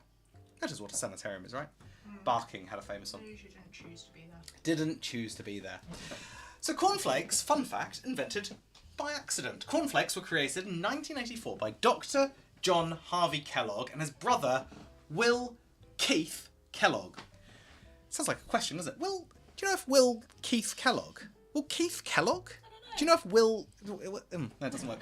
They were trying to create a bland, healthy food for patients at the sanitarium that they managed. Bland. During the experiment, with boiled wheat, they left it out and it became stale. Instead of discarding, so sad and depressing, they rolled the dough and discovered it made thin flakes when baked, like my skin after a day in the sun. John Harvey Kellogg was a strong advocate of a vegetarian diet, much like Hitler, I believe, and believed that bland food like cornflakes would reduce passions, including suppressing sexual urges, which he thought were unhealthy. Yes, they are. Correct. Well done, John. Oh, you've had a donation. Another donation. Pause! Emma has donated £10. Oh, Emma, thank you so much. That's incredibly kind. Thank you. You've joined just at the right time when we're talking about suppressing sexual urges. The Kellogg Company was founded in 1906 by John's brother, Will. So even though John technically invented it, Will started the company. Will Keith Kellogg took the cereal to market. He added sugar to make the product more palatable to the general public. This created tension between the brothers. John didn't like the idea. Oh, is that it? Yeah. We're going to have a break. Oh, cool. All right. Time for an intermission. There we go. See you in a moment. I'm going to get a drink.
And microphone back on, baby.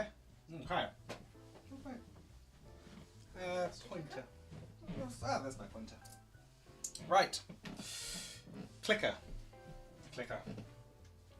Ah, Lucy, this one is for you.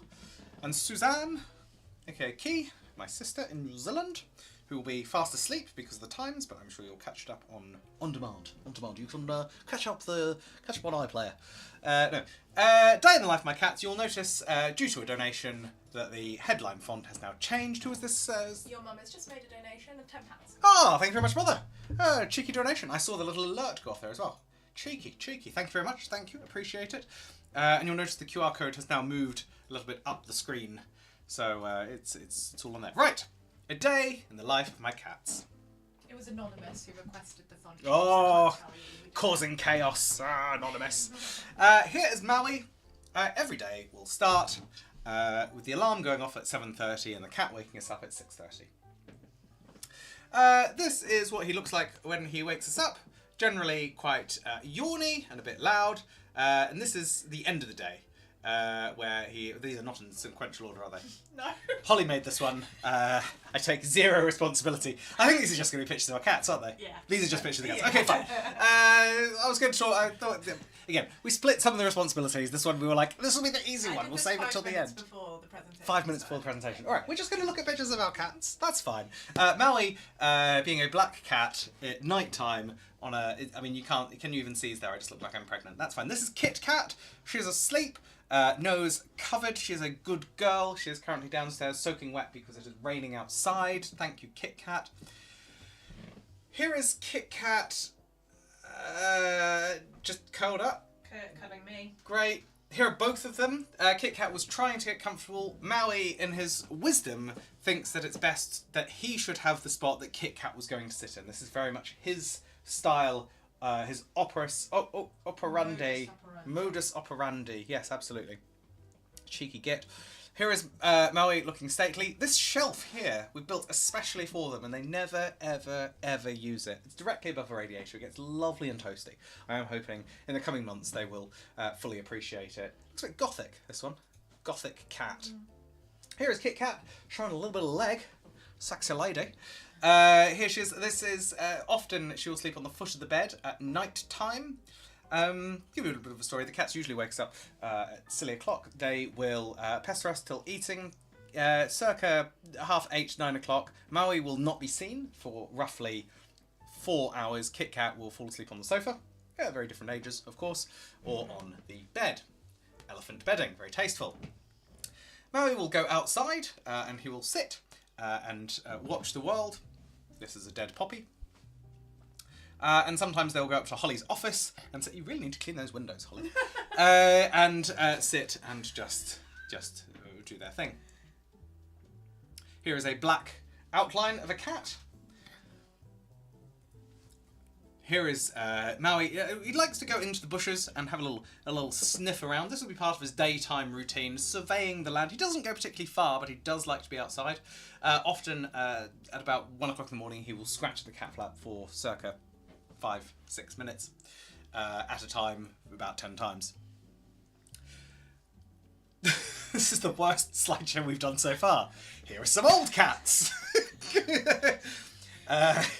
From the birth of the camera, cat selfies were invented. This woman has 3, this woman has 1. Isn't that delightful? End of presentation. Wow. We really didn't try too hard with that one, did we? No. Did we? No. That's fine. That's fine. Presentation 18. We're chunking through these now. Now we're on some good ones. Ridiculous children's names. I am a fan of children's names. I think they're hilarious. I think they're interesting. There was a case, which I have not included in here, circa 15 years ago, where a child in New Zealand was named by their parents as the number 2, the letter B, and the word cool. And I think there might have been an exclamation mark or an underline there. The name, the child was not allowed to be called that name, but it sparked some controversy over the freedoms to be able to name a child, but also the freedoms that a child has to not be bullied and harassed by having a silly name like To Be Cool or Holly. So here's JK or Steve. So this one was submitted by Juliet, who is in Australia. Time zone, probably not watching right now, but on demand. I will expect donations later from her. So here we go. Just some examples of popular names. We have this is the 2023 list, because obviously the 2024 list can't be out yet. It's too soon. But here we have. I'm just going to try something on the side. Is that going to do anything? A little zoom out. Didn't really work. USA names and Australia names. I'm just going to quickly rattle through them for you. In the US, top male names. In at number 10, William, Lucas, Henry, Theodore, Matteo, Elijah, Wood, James, Oliver, Noah, Liam. Popular names, I would say some of those have translated over to this side of the pod. Female names in the USA. Starting at the bottom, Luna. We have a local cat called Luna. Evelyn, Ava, Isabella, Mia, Sophia, Amelia, Charlotte, Emma, Olivia. We don't have Olivia already. Oh no, Amelia. Again, very tasteful names. I don't see any of these as being ridiculous. I think they're all fine. Going over the pond, many ponds, to Australia. Let's have a look at some of their ones. Girls' names starting at the bottom. Matilda, Evelyn, Sophia, equal. Lily, Ava, Charlotte, Mia, Olivia, Amelia, Isla, like the fisher. So these are all very interesting names. Quite a lot of commonality here. And if we go over to the boys' names, Charlie, Lucas, William, Hudson, Luca, Theodore. We've got 2 Theodores here. Yes, we've got a Henry, 4th here, 7th there. Leo. We received a donation. Noah and Oliver. Interesting. We've had a donation, you say? Yes. £10 from Simon Varley. Simon, thank you so much, Simon. I greatly appreciate it. I hope you're enjoying. I'm certainly not, but I hope someone is. So these are some names, but let's have a look a little bit more. I did do UK, yes I did. New South Wales in Australia goes really hard on documenting it. Their official governmental regional website in Australia kind of blew my mind. They have tracked every single name on this beautiful graph. I think we can all agree it's a beautiful graph of top boys' names, top girls' names in New South Wales from 2010 to 2023. We can see here some names. Sophia sort of disappeared, came back. Charlotte, less popular. It's a fascinating mess of names. Oliver, big name. Noah, no one called their kid Noah in 2010. Now, it's all they want to be called. Interesting. I would like them to consider presenting this data better in the future. Liam fell out of favour in 2021, apparently. UK. Here we go, UK statistics. This is 2023. They do have data for 2024, but I didn't feel it was fair to show it at the moment. Boys' names from bottom to top: Jack, Freddie, Luca, George, Arthur, Oliver, Leo, Theo, not Theodore, Theo, interesting. Noah, again, Muhammad at the top there, and on the ladies' side, willow, tree, ivy, tree, lily, plant. Just wanted to acknowledge that. So willow, ivy, Sophia, Freya, Grace, Ava, Lily, Isla, Amelia, Olivia. None of these names, I would say, are ridiculous. George is my middle name, so I respect that. Leo maybe could be, you know, a little bit funny, but I'll allow it because it's in at number 4. However, interesting things in France. Now, I like this fact. I've known it for a while, but also this is not right. Don't worry, I'm not going to read this whole thing. I'm just going to tell you about it. It's just a wall of text. In true PowerPoint style, I've just done a wall of text. But names in France, I will sort of skim it. I'll skim it. First names in France chosen by the child's parents. Pretty standard. And there are no legal priori constraints on the choice of names nowadays, but that has not always been the case. Actually, I thought this was still, it was illegal. There was only a list of certain names that you could allow. Only in 1993 were French parents given the freedom to name their children without any constraint whatsoever. However, if the birth registrar thinks the chosen name, alone or in association with the last name, may be determined to the child's interest, detrimental to the child's interests, or to the right of the families to protect their own family name, the registrar may refer to the family to the local prosecutor. Such refusals of names are rare and mostly concern given names that may expose the child to mockery. So basically, France doesn't want kids to be bullied. I think that's fine. I'm pro this. Now, this presentation was called Ridiculous Names, so let's see what Reddit has to say. The curious ones. Thank you, Reddit. Lasonia, Blaze, Samantha, but with a silent P, colon. There are several documented colons. Don't Google colon, but just know it exists. Kingslayer, again, surprisingly common name. Pebbles. I was reading about this one. There's a guy in the States. This person does exist with a Z, who grew up. Kids used to call him Fred, like Fred Flintstone. So he thought it'd be hilarious to keep the joke running by naming his child Pebbles, and the name stuck, which is weird. But there we go. Poppy, Honey, Rosie, Petal Blossom Rainbow, Buddy Bear Morris, Daisy Boo Pamela, River Rocket Blue Dallas. Thank you very much, Jamie Oliver. Jamie Oliver should not be allowed to cook or have children with these names. Absolutely cruel, but, you know, kind of funny. And subject to vast amounts of mockery. 5 children, not one sensible name. All of these names on their own are actually not individually terrible, but the combination is too much to bear. Daisy Boo Pamela. Unbelievable. And also Keith. That's a funny name. I just stuck that in there for Keith. Right. I think that's the end of crazy names. There's so many more names that we could have chosen, but I think that'll be fun. Growing up in New Zealand. Presentation 19 in Comic Sans. Submitted by my mum. This one took me ages. I'm just going to have a sip of water before I begin. I'm going to need to paint a picture for you. I'm going to put this over here. Would you mind grabbing my coffee in a sec? Thank you. Thank you. Just sneak under there. There we go. Excellent. No time for a break. No time for a break. Right. Growing up in New Zealand. So, here is a map of the world from the Smithsonian Natural History Museum in Washington, D.C. This is a map of the world. The whole world.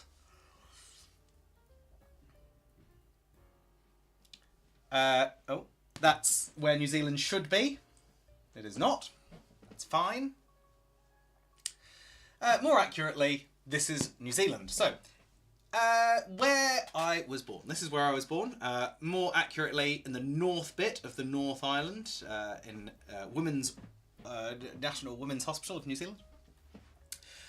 For context, it's a 3.5-hour flight to the next country. This is the shortest distance by plane between New Zealand and Australia, and indeed any other bit of land. So it is a country, another nation. So it's a 3.5-hour flight. Something I was very aware of growing up in New Zealand is how far away from everything New Zealand is. For some context, oh, come in.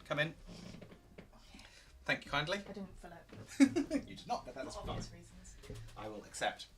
For some context, if you were in the UK, the same distance, the 3.5 hour flight, would take you roughly to here in Russia. If we draw a sort of a circle out there, you would have... I mean, it's just ludicrous how far away. It would get you to here in Russia from 3.5 hour flight. This is the same distance as it is from the nearest point of Australia to New Zealand. Growing up, I grew up in the bush. This is some bushland here. This is a fern. This is my father here and here. This is me here and yeah. I was very good at running. I also enjoyed Velcro from a very early age. This path I seem to remember being a lot bigger, but then I did fall down it and I do have a scar on my knee to this day. This is some New Zealand bushland, an area of Auckland known as the Waitakaries. I thoroughly recommend visiting, should you ever go. This is a silver fern, you can see it as a plant, and I probably was somewhere around here, roughly. Growing up in New Zealand, cats were a big important part of my life. There is a new law in New Zealand about cats, which says that they're not allowed outside, or something like that. I can't remember. But we had 2 cats. This, I think, is Evie or Sam, one of the 2. I think it's Evie because it's a bit smaller, keeping me company while I bathed. And this was my first cat, Bella, who was the greatest cat that I ever had at the time. You can see here I had a very stylish haircut, and I also had 2 extra pair of hands. As a child, I very much enjoyed having a birthday. I had many of them. Probably about 9 before I was no longer technically... Oh, I don't know. I don't know what age you sort of don't become a child. There is a cat in this picture here as well. I think that was Sam on this very fine bamboo chair. I believe Mum still has this tea cosy and teapot. And judging by this cake with 4 candles on it, but this badge saying 5, I'm predicting this was my 5th birthday. I also had a tricycle, which I think by my 5th birthday I was no longer using, but I am nothing if not a hoarder. Here I am on a bouncy castle with children. Note, no shoes, because I obey the rules. Other things in New Zealand, fashion was a big part of New Zealand lifestyle. As you can see from my very stylish jumper, my shorts, my mother's shirt, and the excellent mullet. Strong look from there. My dad was also a very big fan of what was referred to as the skivvy, or a turtleneck, to be worn at all times. Growing up in New Zealand, we didn't have central heating. Central heating wasn't the thing that we had, so we would huddle round usually a couple of matches that we would light and have warmth for approximately 2 minutes. Very fashion forward. I had a Nike branded t-shirt, one of the first in New Zealand, I believe. Also blonde hair. Education was a very important part of my life growing up. Also learning how to defeat the enemies through kung fu. I was a big fan of kung fu. I watched the Karate Kid film multiple times and started the sport of kung fu after learning the great art of the Teenage Mutant Ninja Turtles. I thought what they did was cool, and I too wanted to be a cowabunga dude. My life at primary school, Titirangi Primary School, they only had the 1.0, they could only afford the 1.0, was pretty good. Again, Velcro shoes, very stylish. Something you'll notice in New Zealand, not a lot of people wear shoes. Redundant, absolutely redundant bit of tech. It was a great school. I enjoyed my time there thoroughly. Pretty good childhood, great jumper, fashion forward. Batman was a big important part. Shoes were not. Growing up in New Zealand, we, every day at approximately 5:30, otherwise known as dinner time, the original 1960s Adam West Batman would be on TV every single day, and I was very insistent on watching it. Big fan of Batman. I would say I still am. I think of the Batmen, I enjoyed the Riddler, I think. Did I watch the films? I think I probably wasn't allowed to watch them until a bit later. I did enjoy the cartoon series. Recently, I don't think Ben Affleck was a good Batman. I'm going on record in saying that. Beaches in New Zealand pretty good. This is Kare, K-A-R-E, in the Waitaki Ranges, probably about 25-30 minutes away from where we used to live. and it was lovely. Black sands are a big part of it, so if you are going, make sure you bring some jandals, or flipped flops, which will help walk on the otherwise scorched earth that is that. We also would occasionally go on holiday to an island where we had to get a boat to, which was very, very exciting. And just a note of this picture here, a very good figure that I had. I will have been absolutely covered in factor 5, actually only factor 15 sunscreen. They only had factor 15 when I were a lad, but nowadays it will be factor 1000 given the choice. And my dad wearing a penguin t-shirt, of which he was a fan of penguins. Oh, that was it. Thought I'd done more in there. Yes, so yeah, growing up in New Zealand, good fun, short answer. Looking forward to going back in the hopefully not too distant future. Now, have I been clever with this? Do you want me to play your music? I don't know if it's going to work. There'll be video. I don't think it's going to have sound because of how I've set this up.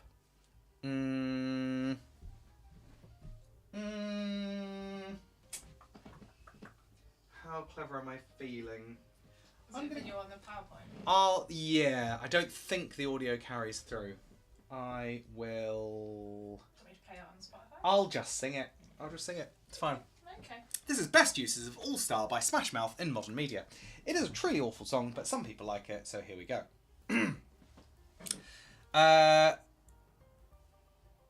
Yeah, you can't hear this, can you? I wonder if... Hang on, let me just have a little play. I'm going to do should have done tech rehearsal.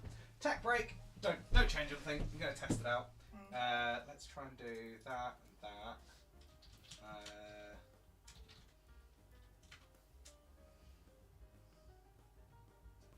think that's going to be doing anything. No, there's no audio coming out there. Let's just try one more thing. If it doesn't work, it doesn't work. Like, it's not the end of the world. It's fine. We'll go with that. Old man noises. So, this was, someone had made, you can Google, Smash Mouth All-Star 2SM 3FDD 3HDD.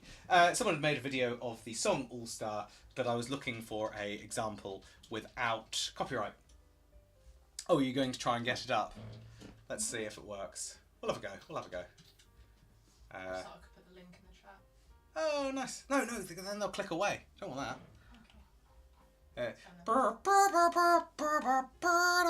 Imagine that. It's awful. It's really awful. Why can't I skip forward? Hang on. Do you want me to... I don't know. Beep. Philip Bushby says it's an awful song. Yeah, good. Wow. Even if Bushby says it's bad, you know it's bad because he's got terrible taste in music. JK. I feel like you're still into Nickelback, mate.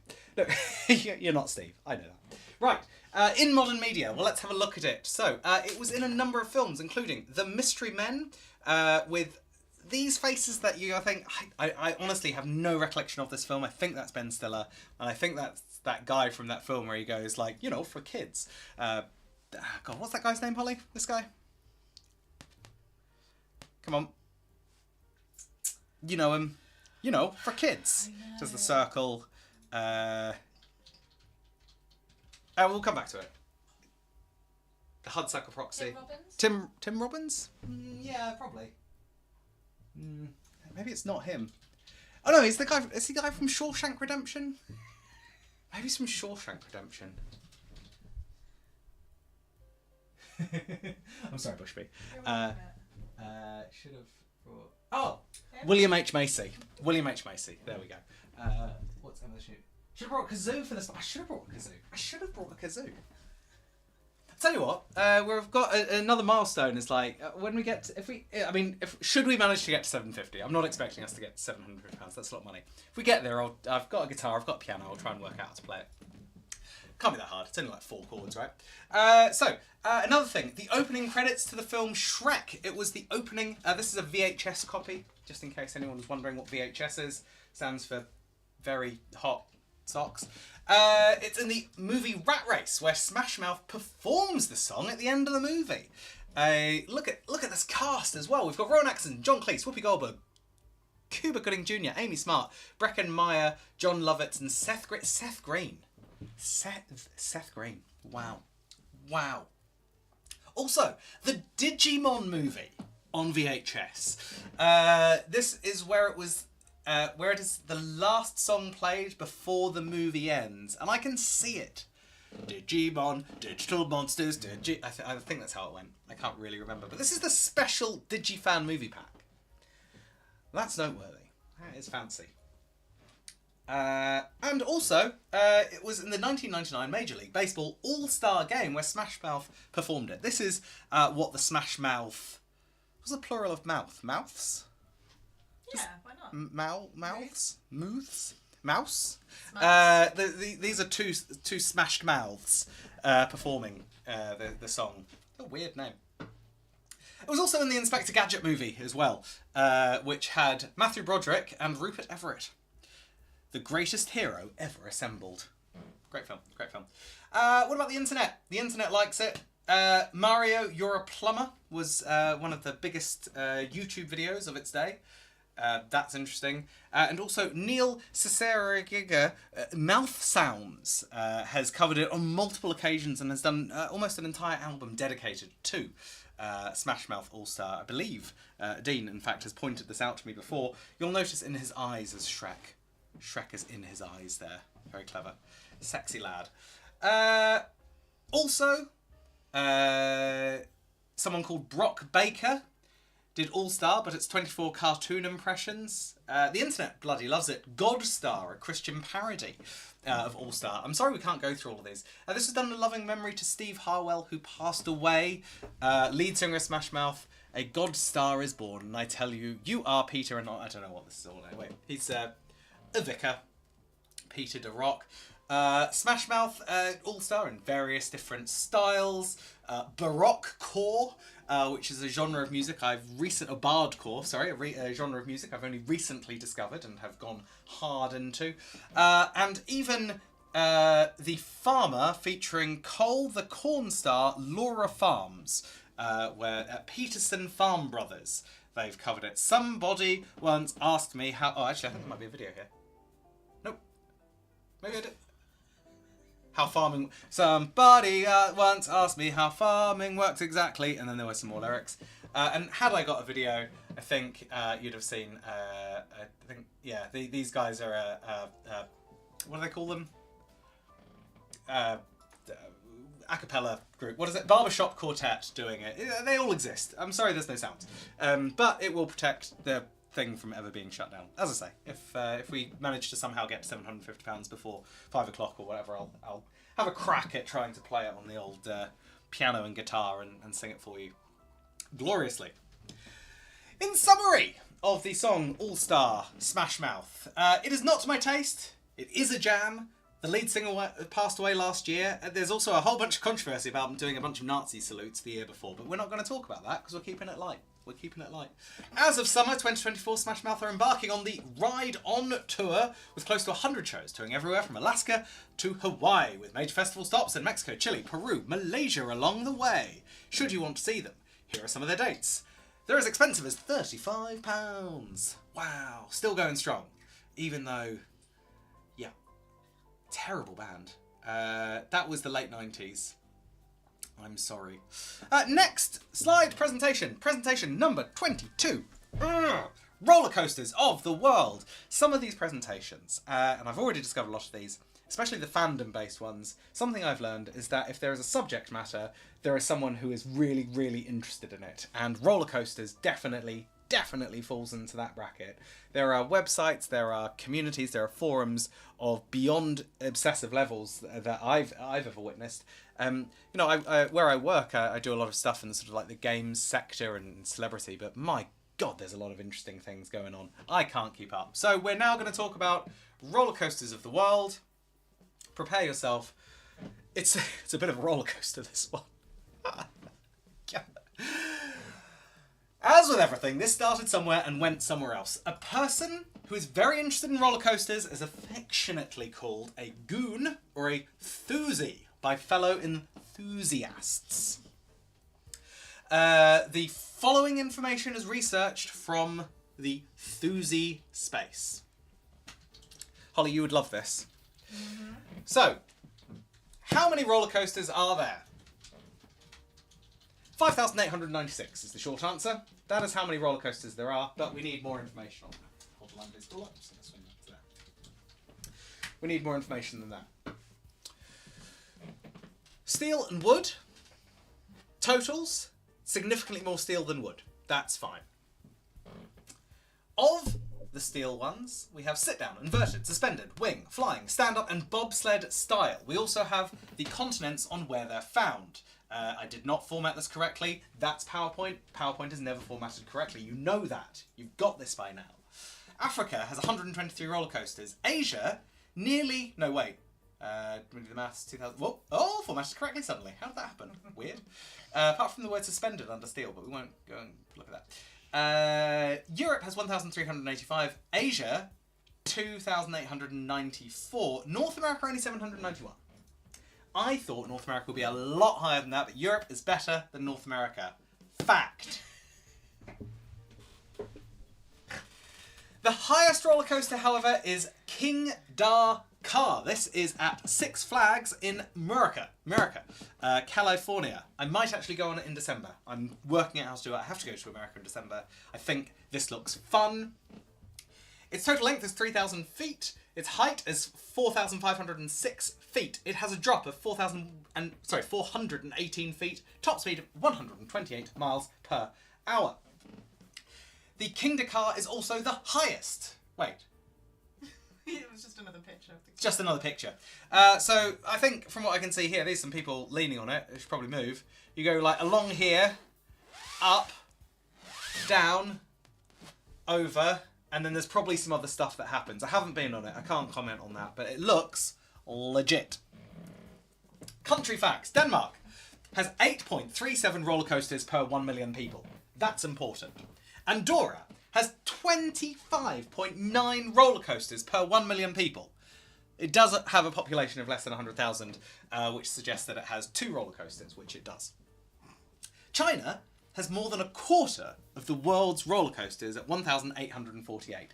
It is important at this point that I note that what is classified as roller coaster on this website is even those like little crappy ones that are just like, oh my god, like for kids, like Legoland style. No offense to Legoland, I do love it.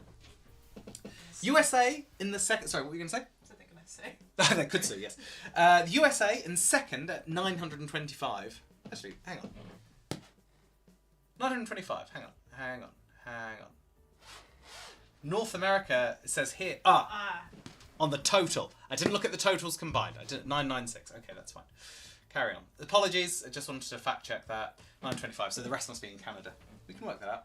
Germany has the German in. You can see this is how you know that I didn't use AI to research this, because there are massive mistakes. German in third at 295 roller coasters. I want to go to Germany. 295 roller coasters. Amazing. Whoa, transition! I love this transition. Look at that. Look at that.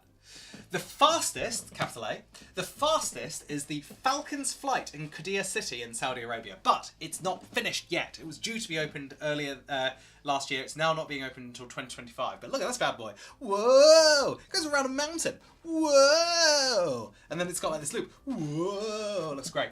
Its length will be 13,000 feet. Elevation of 600 feet. A drop of 500 feet. Top speed 155 miles per hour. 0 inversions. I don't know what an inversion is. And it has an LSM launch. That's something that roller coaster people know. I don't know that. That's what roller coaster people know. Bizarre. Transition. The current fastest, however, is the Formula Rossa, which is relatively new. 6,000 feet long, height 170 feet, speed 149 miles per hour. I think this is either in Saudi Arabia or Spain. I can't remember. One of those two. I think it might be Spain. It's Ferrari themed, right? It's the Ferrari world. But if you want to read out more of this sort of stuff, for example, like this counts as a roller coaster, right? That, I mean, what? Visit rcdb.com. There is so much there in so much detail. And if you also want to become a little bit strange, visit this website. It's crazy. I enjoyed it. Presentation 23. Oh, this was fun. This was a fun one. Oh, I'm starting to get sore legs now. How long have we been going? Like a week? It's longer than a Marvel film. Actually, it's not longer than a Marvel film. Yeah, 2 hours and 25 minutes. Ooh, longest one yet. It's fine. I'm still doing well. Still doing well. Okay. Differences in slang terms between generations, submitted by Darryl Wood. If anyone would like to drop any donations at any point, just to keep my energy levels alive, it will be welcome. We will be doing another poll shortly, if memory serves. Right, here we go. Oh, this is such a long one. Right. Okay, we're a shark. So, these are slang terms from the 1920s. I'm going to do slang terms from the decades. We're not going to go through them all, but it's quite interesting to see what words have carried on and some haven't. For example, the bee's knees. This was coined in the 1920s, aka an outstanding person. Blotto, extremely drunk. There's some good ones here. Doll, an attractive woman. Look at us, you. Speakeasy, an illicit bar or nightclub. Alcoholic beverages and prohibition.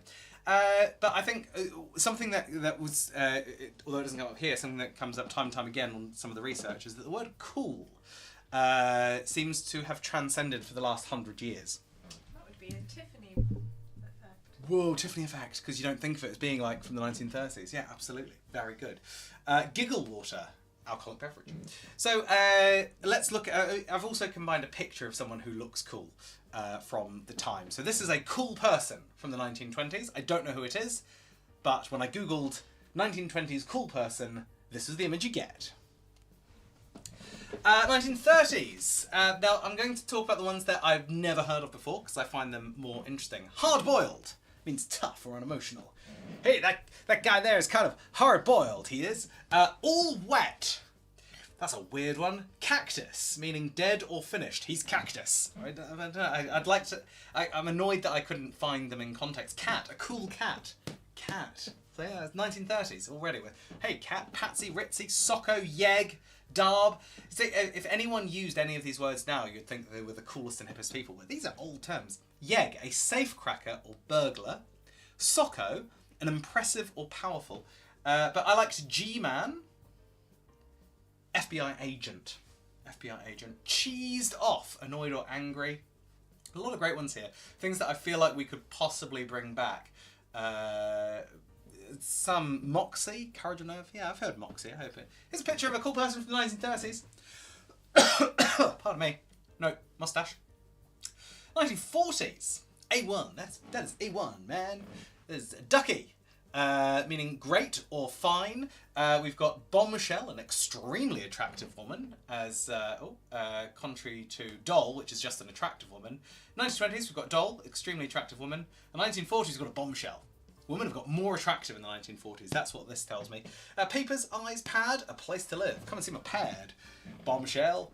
Otherwise, you'll get a bum rap. From a chicken. I don't know. Cool. Here we go. 1940s. Cool. Stylish, sophisticated, and composed. Cool. Pretty much exists. Ongoing. Don't snap your cap, Daddy-O. Is Daddy-O on here? No. Maybe in the 50s. Who knows? Here's a cool person from the 1940s. 1950s. Now, this is where we're starting to get to slightly more common terms. It gets more interesting in the 1960s, but I feel like you need context on, you know, where words come from. Something like that. Daddy-O, 1950s. There we go. So, all right, cool. I'm starting to bring in the terms. Cruising for a bruising. Someone's cruising for a bruising. I've heard some of my friends use that. I didn't realise they were. So, old ankle biter, backseat bingo, making out in a... Backseat bingo means making out in a car. That's disgusting. As you can see in the 1950s, they were getting a lot more sexually liberal. Necking. Dig. Do you dig, Daddy-O? Dig? Daddy-O, yes. Dullsville. Hip. Hip hopped up under the influence of drugs. Hip hop. Interesting. Alright, well, let's move on to six. There's a cool person from the 1950s. That's James Dean, I think. James Dean. Cool guy. 1950s. Cool guy. 1960s. Bog art. To hog something. Usually a joint. Yes, we're in drug lingo now. That's how cool. Out of sight. Peace out. Righteous. There's a lot of interesting words here. Again, we're sort of getting groovy starts. I thought that was a bit later, but no, documents suggest it was 1960s. Jazz, lay it on me.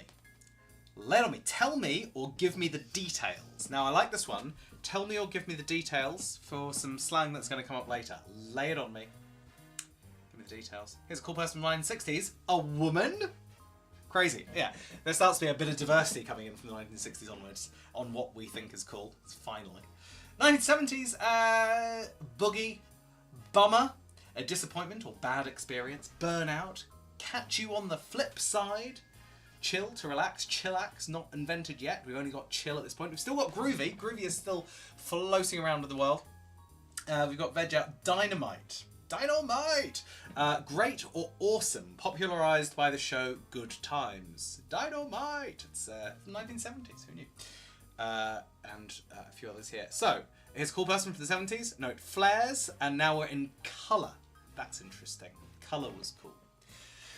1980s. Now we're starting to get to the words that I'm more familiar with. We've got awesome, bodacious, cowabunga, dweeb. Yeah, dweeb. Gnarly. Like starts to come into use, being used frequently in speech to emphasise or fill gaps. So we've been using like since the 1980s in common. Mule rap. There was a film called Mule Rap. Stoked, taker, chill pill, and turtly rad. Turtly rad for the bodacious dweeb. And bad, meaning good or impressive. Note 2010s, sick, meaning sort of, it's interesting, sort of the negative meaning the positive, etc. Here's a cool person from the 1980s. Cool guy, cool. Eddie Murphy, I believe. Eddie Murphy. 1990s, all that and a bag of chips. Ah, the 90s were so innocent. As if. Bling, I thought that was later, but there we go. Booyah, these are great. Fly, meaning cool or stylish. Fresh, meaning new and cool. We've got a lot here. Homey and get jiggy. All useful words here.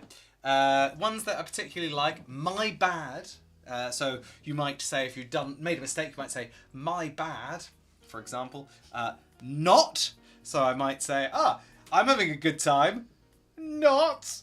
Hilarious. Fat with a PH. Still use that today, actually. It's a great thing. A scrub. And now, a scrub is a guy, now what's a scrub? I'm not sure, but here it says a guy who is unsuccessful or undesirable. But a scrub is someone that you can't get no scrubs. I don't want no scrubs. He's not going to get no love from me. Not going to get no love from me. Psych! Not. Yeah, 90s. Here's a cool person from the 90s. Actually, it's quite abusive, isn't he? Oh, no. Skip over him. 2000s! BFF! Best friends forever. Much earlier, but we've entered the era of text speak. Yes, MSN Messenger has dropped, so now we're talking about Beautylicious. We're talking about having a bromance. We're talking about chillaxing. Chillaxing has entered the equation now. First it was chill, and it was relax. Now it's chillax. NSFW, not safe for work. Content that is inappropriate for viewing at work. Janky, never heard that one before. Home skillet, never heard of that before. Rents, parents. Pawned, completely dominated or defeated, originated in gaming culture in the early 2000s. Salty. Hella, meaning very or a lot. And Holly, you use this one a lot at home. Faux shizzle, meaning sort of foreshore, is popularised by Snoop Dogg in the early noughties. I think it's a really interesting one. Here's a cool person, Kevin Spacey, king of cool. So this is what cool was in the mid noughties. 2010s. Now we're going pretty recent. Let's see if some of these use the adulting. Yeah, I'm gonna go and do some adulting. Bae, romantic partner. They say it's short for babe. I thought it stood for before anyone else, but maybe it is short for babe. Bougie. Bougie, I like that one. I like to live a bougie lifestyle. High class or luxurious. Sometimes spelled bougie, originating from the bourgeoisie. Cancel, to reject or boycott someone. Cancel culture. Get on with it, Jesus. All these right-wing nutjobs complaining about cancel culture. Just stop complaining. Extra, bit over the top. Fleek. I still don't know this one. I think I've only just discovered this as a new word. Perfectly stylish. High key, lit, low key, mood. Never heard that before. Shook. I'm shook. You've just started using that in 2024. Slay and to throw shade. These are good. Here are some cool people from the noughties. Headphones around the neck. Still popular now. Splattered trousers. I'm pretty sure that was early noughties, but there we go. Maybe they tried to bring it back. Lastly, right now. None of these mean anything to me, so hopefully this will help you speak with today's and tomorrow's youths. Bet. This means okay or yes, often used to express agreement or confirmation. Cap. Lie or falsehood, often used with no cap to mean no lie or for real. Now if I heard that, I would think of like caps lock being on, like it's a no cap, like there's no caps lock. I'm wrong. Cheugy, C-H-E-U-G-Y, cheugy, out of date or trying too hard, offensive. Often used to describe trends that are no longer in style, typically associated with millennial culture. Millennial culture, filth. Rude. Drip, stylish or fashionable, particularly in reference to clothing and overall appearance. I thought if someone was a drip, they were like a bit like rubbish, but now, if you're a drip, you're on fleek. No, wrong decade. Extra, still around. Green flag, a sign of approval, or something positive, often used in dating to indicate a good quality or characteristic in a person, in contrast with red flag, or a warning that one should avoid. Number 7, hits different. Feels unique or particularly significant, often used to describe an emotional reaction. It hits different. Hits different. No cap. Oh, so we've got cap here and we've got no cap here. No lie, for real, used to emphasise the truth of a statement. No cap! That's how I imagine people saying it. Guys, quarantine and chill. Staying in and relaxing during lockdown, similar to the phrase Netflix and chill. Hilarious. Rona, short for the coronavirus. Lovely. Still use that. It slaps. That slaps. Particularly describes something as excellent or enjoyable, particularly music. It slaps. I can hear that like a bit of slap bass. Slappity slap slap. Tea. Never heard this used. Anyway. Gossip or news, often described as spill the tea to mean sharing gossip. Spill the tea, guys. Spill the tea. You've heard that? Right. Vibe check, assessing someone's mood or atmosphere of a situation. And yeet, an exclamation of excitement or approval, to surprise or to throw something forcefully. I think we've got to the end of this one. Here is someone who is cool in the 2020s. That, I believe, is a Billie Eilish. Bad guy. Right. Okay. We're getting through them now. I'm getting hot. Are you hot? I'm hot. Take off your costume. Oh, no. It's all for a good cause. All for a good cause. Right. Presentation 26. Science behind how, why pets look like their owners with example. This is submitted by and also made by Claire Marshall, who very kindly helped me do this one. I'm going to have a sip of water before I continue because I'm parched and my throat is sore. I put my water over here. Sipple, sipple, sipple. Okay, ploughing on. Old man noises. Right. I like this transition. People resemble their pets. Coincidence or science? Let's find out. Here is a person and their pet. Here is a person and their pet. Here is a person and their pet. Person, pet. You can kind of see the theme we're going on here. Person, pet. Person, pet. Coincidence or science? Well, all these photos were taken of pets and their owners by an animal photographer called Jared Gethings. People, pet. You can see that here. It's an interesting guy. This is Jared and Baxter, his border terrier. Is a coincidence? I think not. Here's a few others. Glenn Powell Brisket and his rescue pup. This is Millie Bobby Brown and Jabba, her rescue pup. Let's have a look at this. There's a combination of psychological, emotional, and physical factors, particularly driven by the subconscious preferences, emotional bonds, and the time spent together. The phenomenon is most commonly seen with dogs due to their physical diversity and close relationship with humans, but the emotional connection and shared personality traits can be observed in owners of other pets as well. Good God, this is a wall of text.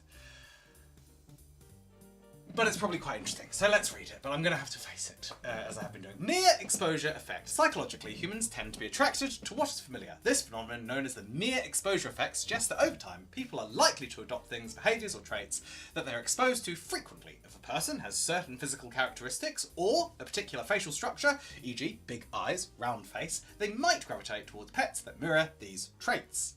Implicit egotism refers to the subconscious preference for things that resemble one's self. Research has shown that people are likely to make choices that reinforce their sense of self-esteem or identity. If a person shares physical traits with a particular breed of dog or specific type of pet, they may feel an unconscious bond, lending them to choose a pet that mirrors those traits. And lastly, personality matching. People may choose pets whose temperament aligns with their personality. For example, introverted individuals might prefer a calm and quiet pets, while more extroverted people could be drawn to energetic animals. I don't know if that's strictly true. Over time, as the owner and pet spend more time together, behavioural synchronization can occur, further enforcing the idea that owners and pets look alike, but on a behavioural and emotional level. Think earlier a picture of Steve and the dog Beethoven, who is a St. Bernard. Mental and emotional drivers. Emotional bonding and mirroring owners and pets often form strong emotional bonds. Over time, they may start to mirror each other's behaviours and expressions, an idea supported by emotional contagion theory. Emotional contagion theory, which suggests that animals and humans can catch each other's moods or emotional states. A pet calmness, anxiety, or enthusiasm might begin to reflect that of the owner, leading to observable similarities in demeanour and facial expressions. Ah, my favourite, anthropomorphism. Humans have a natural tendency to anthropomorphise or attribute human characteristics to animals. When a pet is perceived as a companion or a family member, the owner may unconsciously view the pet resembling themselves, both physically and emotionally. This strengthens the perceived similarities between owner and pet.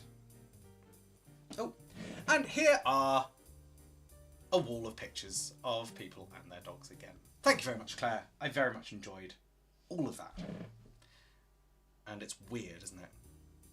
I don't think I look... These two are good. Right, the piano.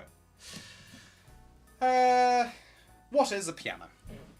The piano was invented in the 1700s by Bartolomeo Cristofori, an Italian harpsichord maker, as a way to improve the harpsichord's expressiveness. Not offensive. That was a harpsichord. This is a piano. How does a piano work? So, here we have the key. This is the bit. Let me just hang on. I wonder if I can. Let's just turn that. Hang on. Wait. There we go. All right. Hang on. And I'll move this here. Alright. Careful with some glass bulbs. Yeah. All good. So, as an example, key. This is the key. So when I push a key on a piano, it's doing this. I mean, there's nothing coming out because it's A, electronic, and B, off. Now I have to try and recalibrate. I regret doing this. There's a lot of regret there. It's fine. So, and then swing this around here. Oh god, ruined the angle, haven't I? There we go. That's about right. Zoom in or not? No, it's not doing that. That's actually better. The best job. I don't know. Anywho, so here we have the key. This is the key here that I was tapping down. It's going to hit the capstan onto here, which is going to elevate the spoon to hit the damper, which lifts the damper off the string. Simultaneously, the capstan will knock the wipen and the regulating screw and the jack to hit the deception lever, hammer shank, drop screw, and hammer flange screw to hit the hammer to hit the string, with the damper having risen up, causing noise. When the key is lowered, it will lower the damper tray to shush the noise. Depending on how hard the hammer hits the string, depends on how loud the instrument will be. Simple. That's the tuning pin. Oh, mouse in my hand. Using the cool new thing. So, once the harpsichord was invented, piano, who started using it? Who are these crazy cats? Well, this is Mozart. What a cad. Mozart could be considered the first concert pianist, as he performed widely on the piano. Question. Received a donation. Received a donation? Thank you very much. Who's donated? Marshall has donated £10. Claire! Thank you very much, and thank you very much for your beautiful presentation of the animals. It was deeply disturbing, and I feel offended that I could be likened to looking like my cats. Or complimented. I'm not sure. I think emotionally we are the same. Thank you, Claire. It's greatly appreciated. Mozart could be considered the first concert pianist, as he performed widely on the piano. Composers Beethoven and Clementi from the classical era were also famed for playing, as were people from the Romantic era: Liszt, Brahms, Chopin, Mendelssohn, etc. Evolving after that long piano, we got the upright piano, or the modern piano, as dubbed as the modern piano in 1838. And it largely hasn't changed since. Obviously there are electric variations, but the functionality of the tools and how they're made and how they continue to operate is largely the same and hasn't changed much to this day. Well, scrumpled. Piano, done. Whew, smashed that one. That can't be more than 2 minutes. No, you really nailed it. Nailed it. Good. I'm going to need your help on this one, Holly. Okay. So, this is obscure, ridiculous horror films. I love bad films. This is my niche. I have chosen films that I've seen. These are not... I haven't gone down the total B-list horror film. There's a lot of categories I could have gone down. I could have looked at the sort of like the Grindhouse, zombie monster type stuff. I've stuck to more classy and also reachable films, ones that are available on Netflix or Prime or etc. that you could watch yourself after having seen this. I know Vicky and Kev will have seen a large number of these. They have messaged me about them, but hopefully this will give some insight into my mental well-being during lockdown. So, let's have a look. Deadly Illusions. This stars Kristen Davis, who is from Sex and the City. She plays the brunette. She is a best-selling author and who is struggling with writer's block. To help her twin children, she hires a new nanny, Greer Grammer, this woman here. Or maybe it's this woman here. No, it's this woman here. As Mary delves into her new book, the lines between fiction and reality begin to blur, leading to dangerous and unexpected consequences. Holly, remind me what happened. Oh, do I remember this one? I think I do. I just mostly remember her smoking a cigar. She smoked a cigar. Yeah. This woman did? Yeah, that woman did. Yeah.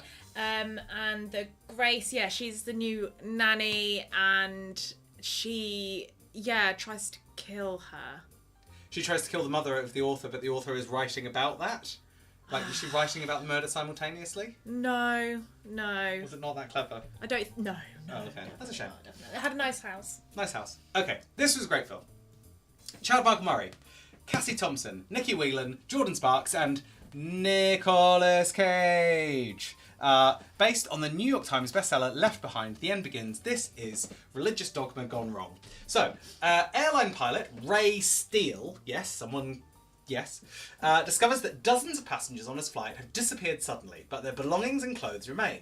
When the plane lands, everyone aboard learns that millions of people vanished at once, leaving chaos worldwide. His wife and son are among the missing. So, he and his daughter, and others who have been left behind must work together to unravel the mystery. Spoiler, it's the Rapture, and it's a terrible film. I think that's all there is to say on that film, right? I really have nothing else to say on that film.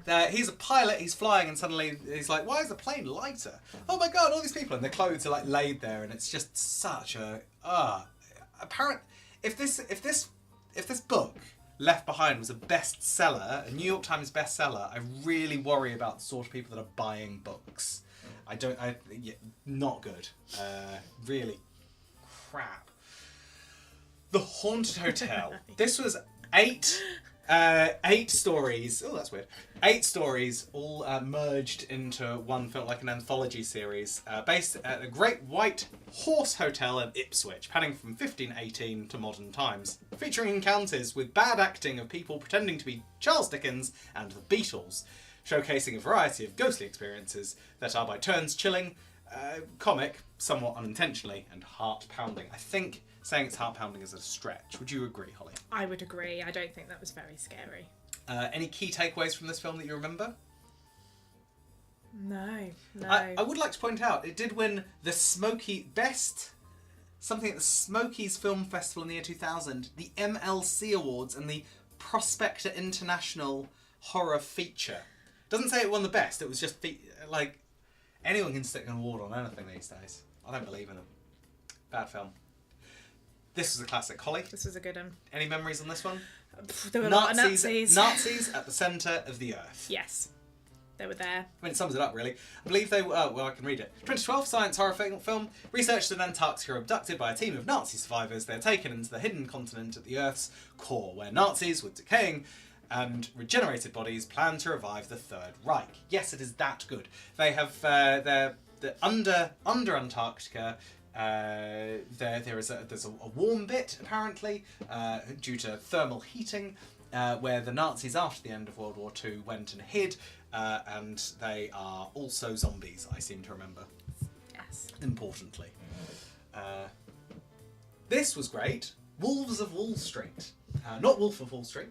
No. This came out earlier, much earlier. Wolves of Wall Street. The story follows Jeff Allen, who lands his dream job at the Wolf Brothers brokerage firm in New York City. However, he soon discovers that the firm is involved in sinister activities.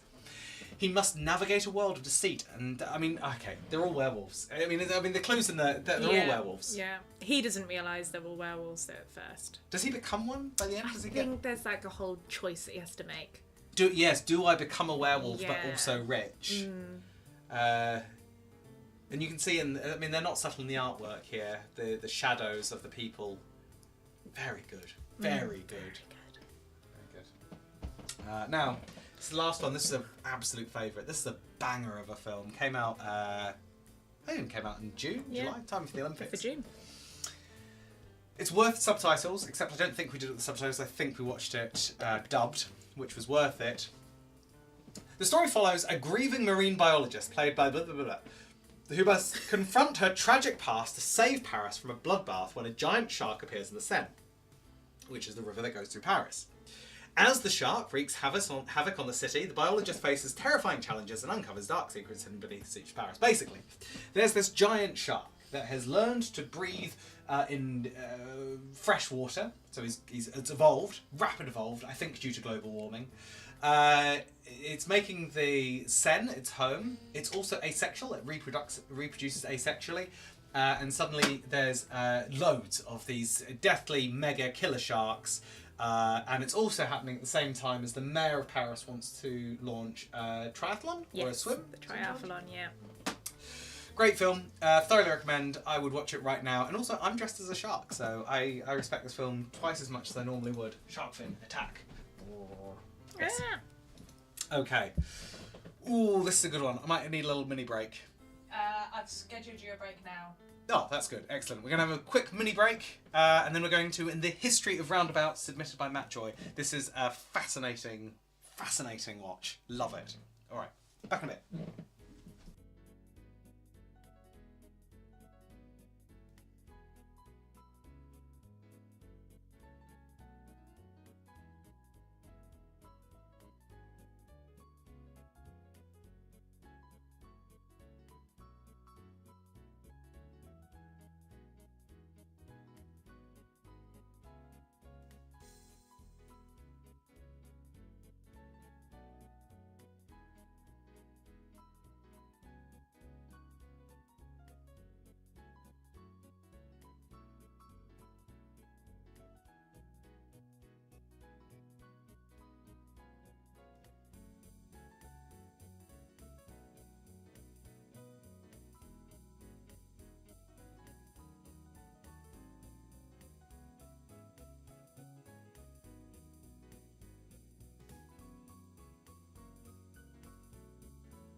Okay, we're back, and I've had a Amazon delivery, and I've got a better cable, so I feel like I'm in an open mic night.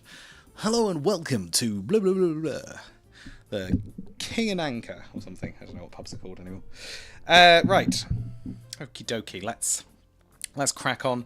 I've had to take the shark costume off. We don't have the heating on, and I'm already boiling. It's too hot. I'm not sorry. In fact, I'm going to do that there.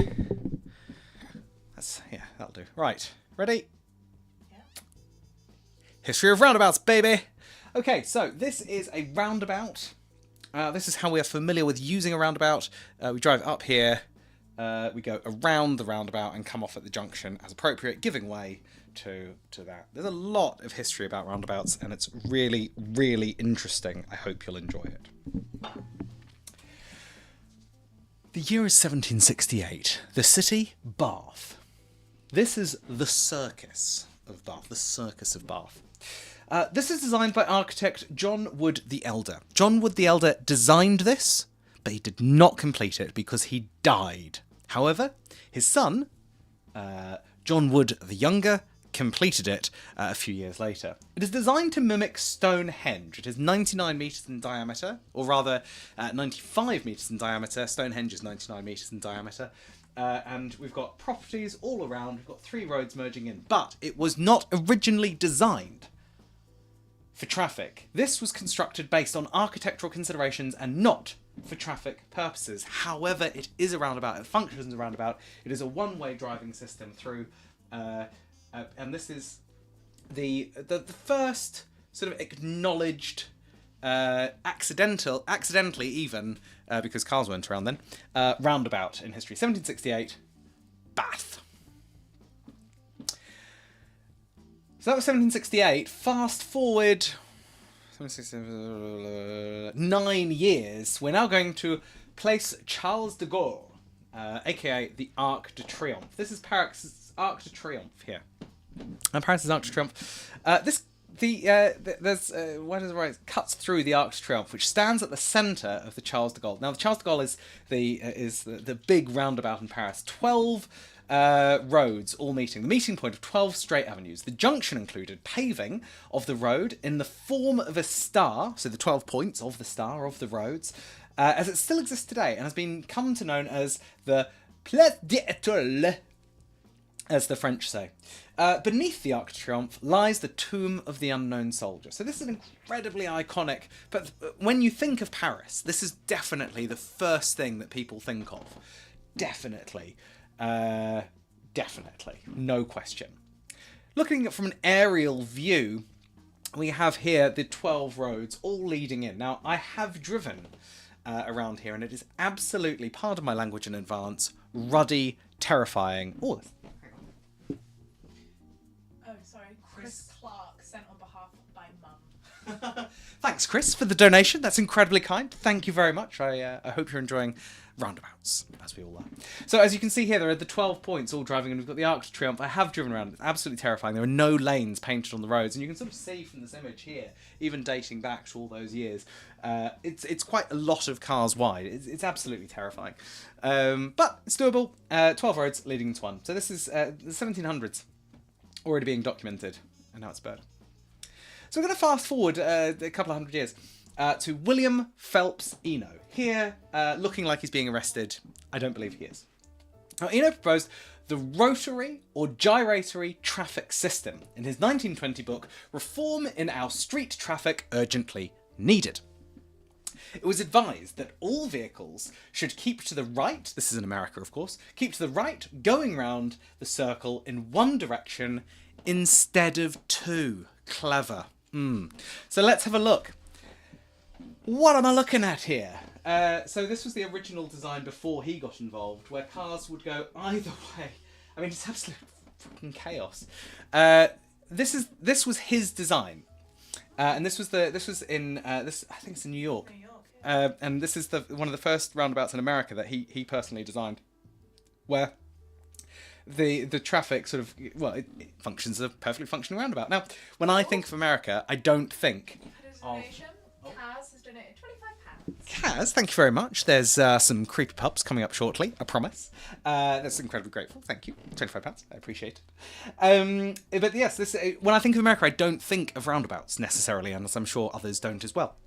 What I think about are very long straight roads if I'm thinking driving. But America actually has quite a few. However, we're now going fast forward to 1909. This here is the UK's first roundabout. The UK's first roundabout.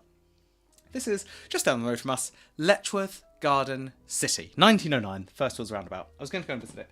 It's right here. Solarshot Circus, the UK's first roundabout, Letchworth Garden City, near North Herts Leisure Centre. I've asterisked this because I believe there's quite a good pub there. Matt says, what a lovely looking roundabout. Oh, it might have been the this area one. one. Oh, yeah. I mean, they're all lovely roundabouts. They're all lovely roundabouts. Thank you, Matt. I sincerely appreciate the acknowledgement of a beautiful roundabout. As someone who appreciates a good roundabout, as your good self. So yes, there's that one. Where has the most roundabouts? This is going to be controversial. I know there's a few MKians, Milton Keynesians, present in the room.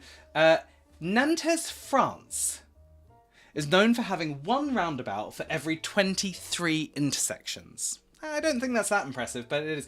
Milton Keynes, UK, holds the Guinness World Record for the highest number of roundabouts per square kilometre. Now that's very interesting to note. Putrajaya in Malaysia is home to the largest roundabout in Southeast Asia. But Carmel, Indiana, in the USA, is known as the roundabout capital of the United States, arguably the world. Carmel has over 142 roundabouts. Milton Keynes documented as only having 130. Shocking. However, Milton Keynes does have more per thing. I just thought you might want to know that The microphone is in the way. And also, Matt just made a donation. Thank you very much, Matt. I appreciate it. Thank you very much. I just spotted it as I ran over there. So thank you very much. The microphone is now in a better place. There we go. Thank you. Thank you. Thank you, Matt. Greatly appreciated. Great charity you're helping. I greatly appreciate your support. And I'm sure Mum says hi as well. Just a little side note there. Known as the roundabout capital of the United States. Now, I just think it's really interesting. Although Milton Keynes, we pride ourselves as Milton Keynesians of feeling like we have the most roundabouts in the world. Not true, but highest number of roundabouts per square kilometre. You can definitely own that one. That's a big deal. Oh, what? Have I run out already? Oh, I was enjoying that one. I thought I'd done more. I didn't include any pictures of Milton Keynes. Sorry, MK. Well, I still think it's one of the greatest, an amazing story, and very, very interesting. Right, this was a request from Claire Elgar, of the Goat Rock Stars. Now, for those of you who don't know what a goat is, and it didn't come up in the slang, interestingly, it stands for greatest of all time. Claire is clearly a cool young person like myself, so knows exactly what that means. So I've chosen 5 rock stars. Some of these will be controversial, that I consider to be the greatest of all time. I think we're going to submit a poll for this one. Am I? Okay. Yeah, you don't know what any of these are, so you might have to type them as you go. So we'll close the other poll. Who won in the fight? Let's just find out who won in the fight from the earlier poll that we put out there. Just look at it here. Robert Smith. Robert Smith would have beat Morrissey in a fight by an absolute landslide. That poll is now closed. Thank you very much for donating and contributing to confirm that Robert Smith is the greatest fighter between those. Now I'm going to present to you 5 people that I consider to be the greatest rock stars of all time, and you can decide who you think of those by sticking money towards them. Claire, by all means, do make this your thing. I'm not it'll go live halfway through this, so you won't be able to scan it just yet. But here we go. Transition. So, opening gambit, Dave, where I was typing this very fast and didn't know how to use caps lock or capitals. Now, he's been in the news recently because he's a bad guy. Yes, but let's pretend it's June 2024 and we don't know any of those things that happened. He's been in loads of bands. He's like the millennials Bono. He's a great guy. Nirvana, famously, Foo Fighters, more famously, other bands, drums in, occasionally features in Queens of the Stone Age, that other band, Them Crooked Vultures, he's like bangs out the drum. Great guy. Heavy, good screaming, and what I would refer to as good, dumb rock. So, we're entering Dave Grohl as my first content. The poll is now live. If you do want to donate to decide who of the 5 rock stars I'm putting forward to. £1 is the minimum donation. You can donate just as little as £1 to contribute to the poll. So if you would like to, just a cheeky pound would be incredibly grateful. Apparently he's a nice guy. He raises a lot of money for charity. Obviously his bandmate sadly passed away a few years ago. We thought the Foo Fighters were done, but it raised a lot of money for his cause. And he's not afraid to make fun of himself either. So I'm a big fan of Dave, despite all of the things. Next up, maybe not as famous, but Matthew Bellamy, or Matt, as he likes to be known by his friends. He came from the arse end of nowhere, down England somewhere, arse of England. This guy is painfully talented. Now, he's only really been in one band. He's done a couple of extra little bits on the side and released a not particularly noteworthy solo bit. But as Muse and as a rock star, he holds his own. He is flamboyant, he's over the top, he's painfully talented. He knows how to fill a stadium. He's got vision. His ego does seem as big as some of his songs, and he is clearly a massive nerd, which I appreciate. I think it's very, very obvious through some of his work that he is a bit of a nerd. So yes, I'd like to factor him, Matthew, as a potential in the greatest rock stars of all time. Coming in next, I'm submitting Jack White, or Jack Tholomew. He's in a lot of bands. Obviously, he was famed for the Jack White 7 Nation Army, dom dom dom dom dom dom dom, etc. But he's done a lot more than that. He's written a Bond theme tune, arguably to the worst ever Bond, The Quantum of Solace, or as what was that guy? Joe Cornish's cover, The Swantum of Qualis. The Swantum of Qualis. But yeah, terrible film, great song. Another Way to Die. He's also, again, been in many bands. He's done stuff with Beyonce, so normal people can like him as well.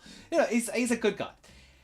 I like him because he sets his own rules, and he obeys those rules painfully hard.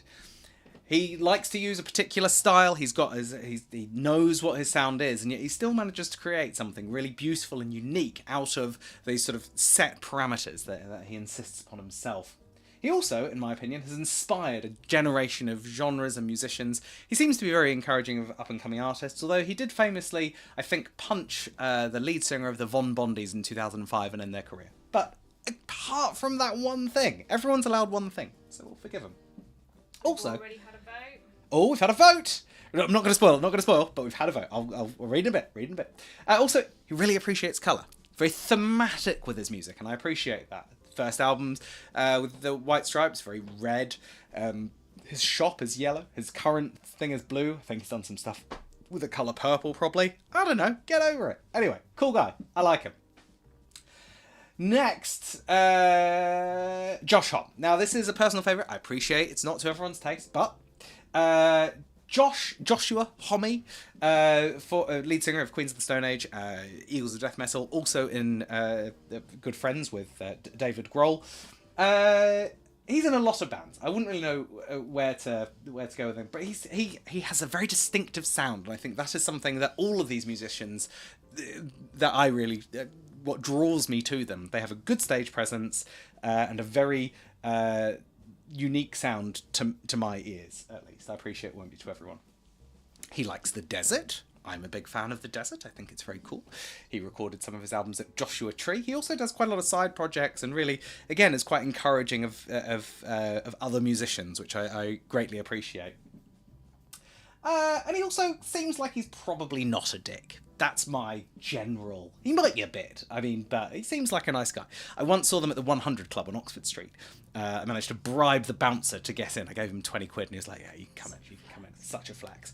And I was right at the front. It was when they were releasing their album, Era Vulgaris. Arguably the worst album. But I was right at the front and Josh Homme was right there. And then afterwards I said to him, that was great. And he said, thanks. And the fact that he acknowledged me felt like, yeah, you're not a bad guy. So he makes my list. And then lastly, never seen him, but I can't not include Freddie Mercury. Now, why? Because why are all of these other people quite relatively modern and this guy not? Well, I see Freddie Mercury as a gateway drug for me into the rock genre. Yes, I grew up on a lot of 1960s rock, the Beatles, etc., which are fantastic, and that's a real gateway to pop. But Freddie Mercury and Queen did some really interesting things and really experimented and played with music.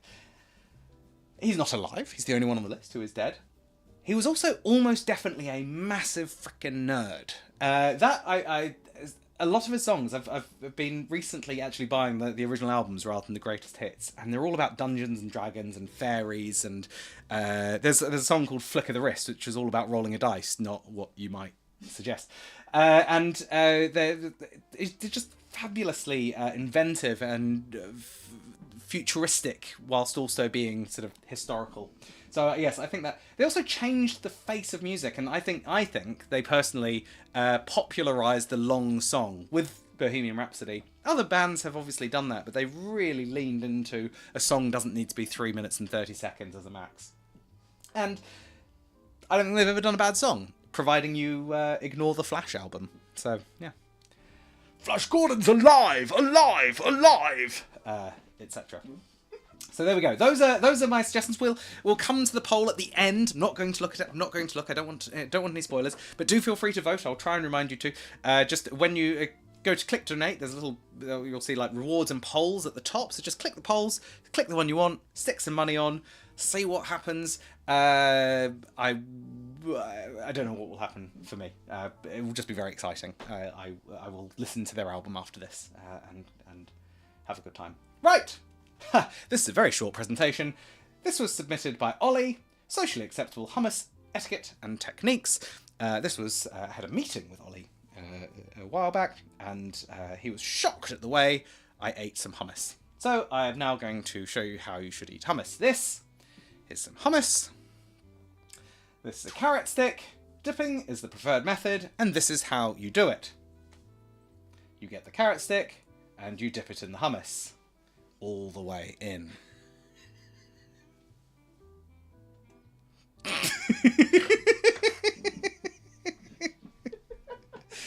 And that's as simple as that. Simple as that. We can see that again. So take the carrot stick and you just dip it all the way in. All the way into the hummus there. There we go. That's the end of that presentation. Next one. Try. Some of them aren't as long as others. Okay, this one. Alright, okay. Right, hang on. This is a big one. All right. Brace yourself, guys. Okay. Oh, this. So, I'm going to stretch out for this one. This is long. This is Rubbish Bin Colour Variants by Council. When we first came to this idea, I posted this requests for people to send presentations to me online on LinkedIn, on Instagram, Facebook, etc. And as you can see, I've had some really, really interesting examples come through. And then this one came through. This one. Rubbish Bin Colour Variants by Council. This one came in by Piran, a good friend of mine from eons back and still today. And Holly saw this. And her reaction was, yes! Finally, someone has the balls to take on the big subject of Rubbish Bin Colour Variants by Council.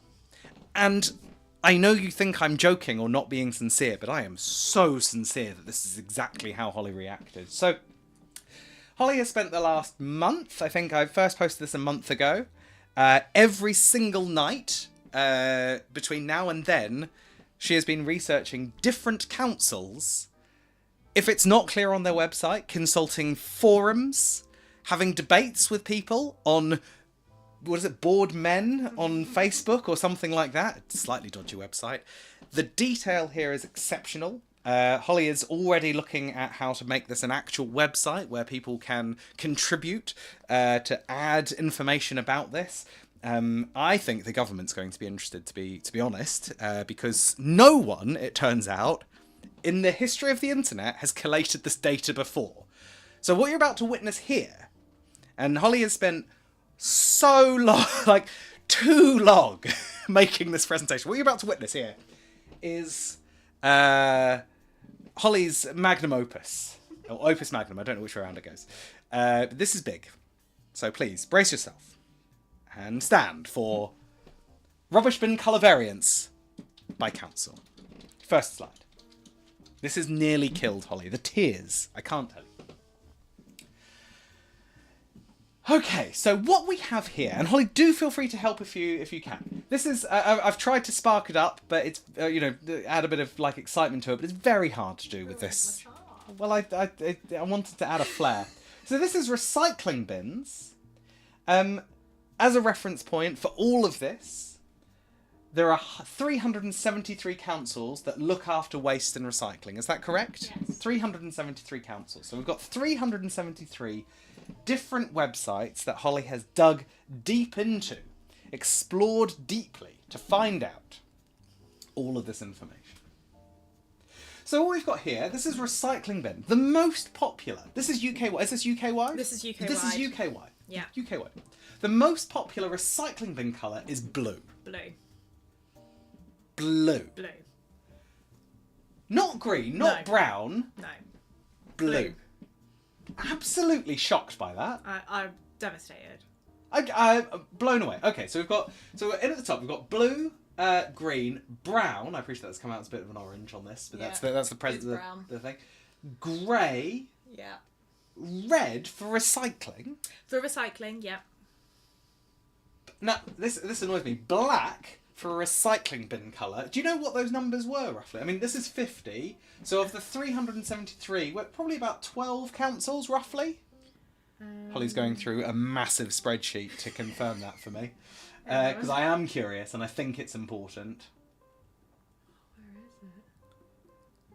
Where is it? Well, I've got another question while you look for this. Yeah. You've said clear. Are we talking a translucent bin? No, annoyingly not. What does clear mean? It's referring to councils that don't use bins. They actually use plastic bags? clear plastic bags. Clear plastic bags. Okay, then we've got orange, purple, pink, unknown. What is unknown? Is this like it's just not? That means I cannot find any verifiable information on on what colour. That it is shocking. Yeah, That is shocking. I know. Do I have some donations to thank? I think I didn't thank Ria for a donation. Is There's that right? the poll, yes. Yes, thank you, Ria, and thank you, Holly, for a donation as well. I've just seen that. I think That's fine. I had some donations come through. That's on the poll. Poll's still live. We're not going to do a poll on this because it would take too long, but Holly is going to crowdsource this data. So what colour did you want to know? Red for recycling. No. There was 17 Oh, red black. ones. Black. Oh, black. 16. So 16 councils are Yeah. optionally choosing Yes. the colour black for a Yes. recycling bin. Yes. That is ludicrous. Black is Ludicrous. clearly just general waste. Anyway, we're going down here. Then we've got white. What? Yellow and light green. These are very bizarre colour choices. This Yellow how- is from Melton, Oh, is there only one? and light green was Spellthorne. Bloody Spellthorne. Spellthorne. Absolute insanity. All right, we're going to go deeper into this. So here we go. Recycling bins just in England alone here. Now we're looking at just in England. So blue is still the primary. Green coming in second. Brown third. Grey, red, black. Still very interesting, but this is just country specific. We're going to keep flicking through these because there are a lot to get through. Recycling bin Scotland still blue. I didn't realise blue was a recycling colour. Me neither. I would have... I was shook. Green and brown. Oh, yeah. So look at you in 2010. Yeah. Unbelievable. And red. Bizarre choices. Okay, here we go. Recycling bins in Wales. Still blue's the preference. Big old blue. 12 councils. 12 councils. All right, let's go through these. And Northern Ireland. There's just the one. Amager City, Banbridge and Craigavon. They are the normal council as far as I'm concerned, choosing green. These 10... insanity. Absolute insanity. I don't agree with blue being the colour for a recycling bin, but we're going to move on.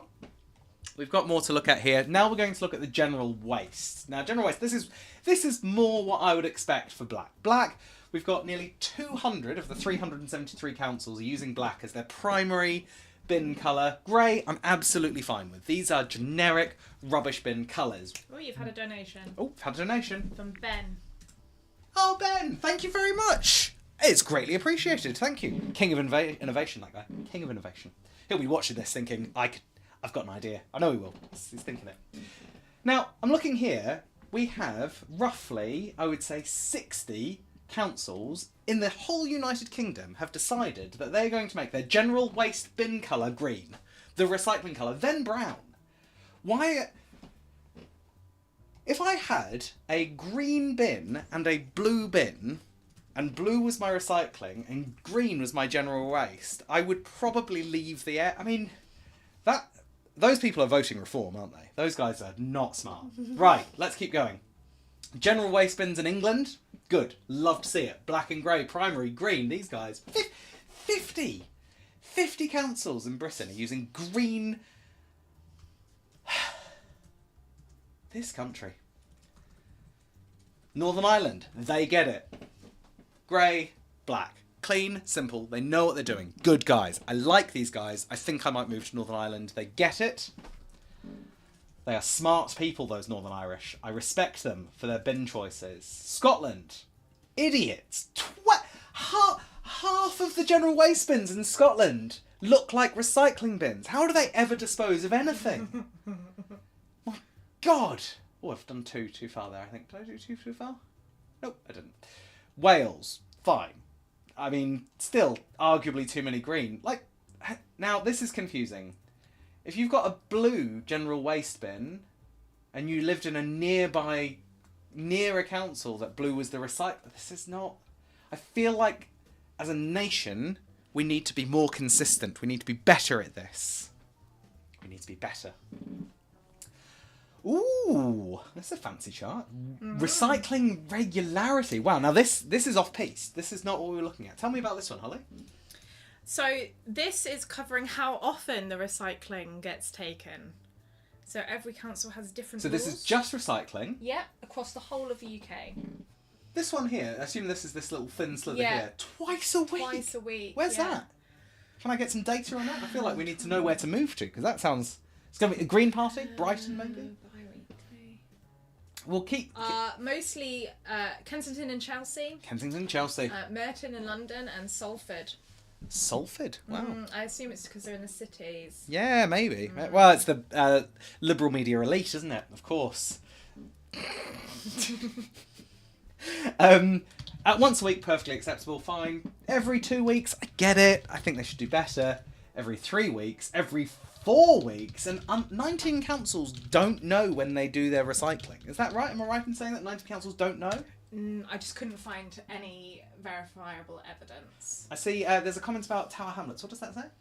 Tower Hamlets is twice a week too.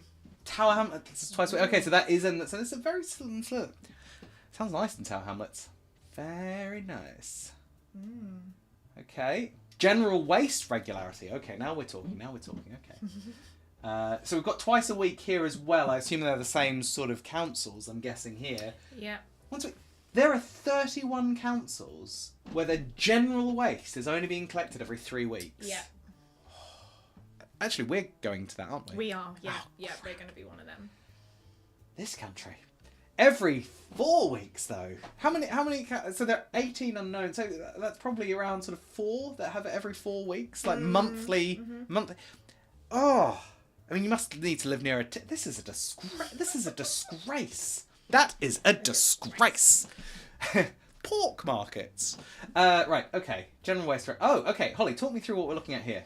So in the top left, these are called, I think, seagull sacks. Seagull sacks. Yeah, Okay. Yeah. and they're like a new thing that's getting sort of rolled out across the country in lots of different councils, and they're essentially sacks. So you put your stuff inside them. So either dry, clean recycling, or your if it's like general waste, your actual rubbish. Yeah. Yeah. And then the other ones, they're like your recycling trolleys. They're called. So we've got here. This is Welsh, clearly, because I'm looking at Yeah. this in Welsh in here. So we've got mixed paper, household plastic, and mixed glass. So they're all in one. So then you just and wheel it metal out. as well. Oh, there's metal. Yeah, Oh, the that's black good. one in the middle there. Yeah. Oh, and cardboard at the So bottom you can there as well. separate them all out, but they're the same size as a wheelie bin. That's a really good idea. I like that. I like that a lot. Yes. Smart. Me too. Interesting. Thank you very much for that. That was insightful. I think everyone is now angry, but it was worth it. It was worth it. Just have a look. Sounds like 1970s. Yes, it does, Ria. I agree. Right. This now after some bleakness, we're on to some funness. We're on to a bit of fun. buildings with faces, and what they're thinking about. This started as something quite light-hearted, and then went really interesting and a little dark. But let's begin. So, when one thinks... I'll just fast forward a little bit. So when one thinks of a building that's fake, like this is the sort of thing, right? This is the sort of thing.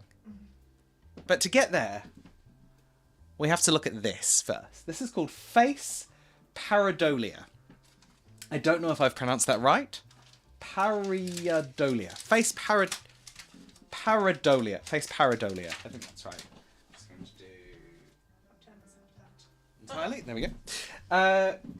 Pareidolia is a psychological phenomenon that causes people to see patterns in random stimulus. Now, this is really interesting. This often leads to people assigning human characteristics to objects. Usually, this is simplified to people seeing faces in objects where there isn't one. For example, this regular plug socket. So let's keep looking a little bit more at this. How does pareidolia make us feel about these?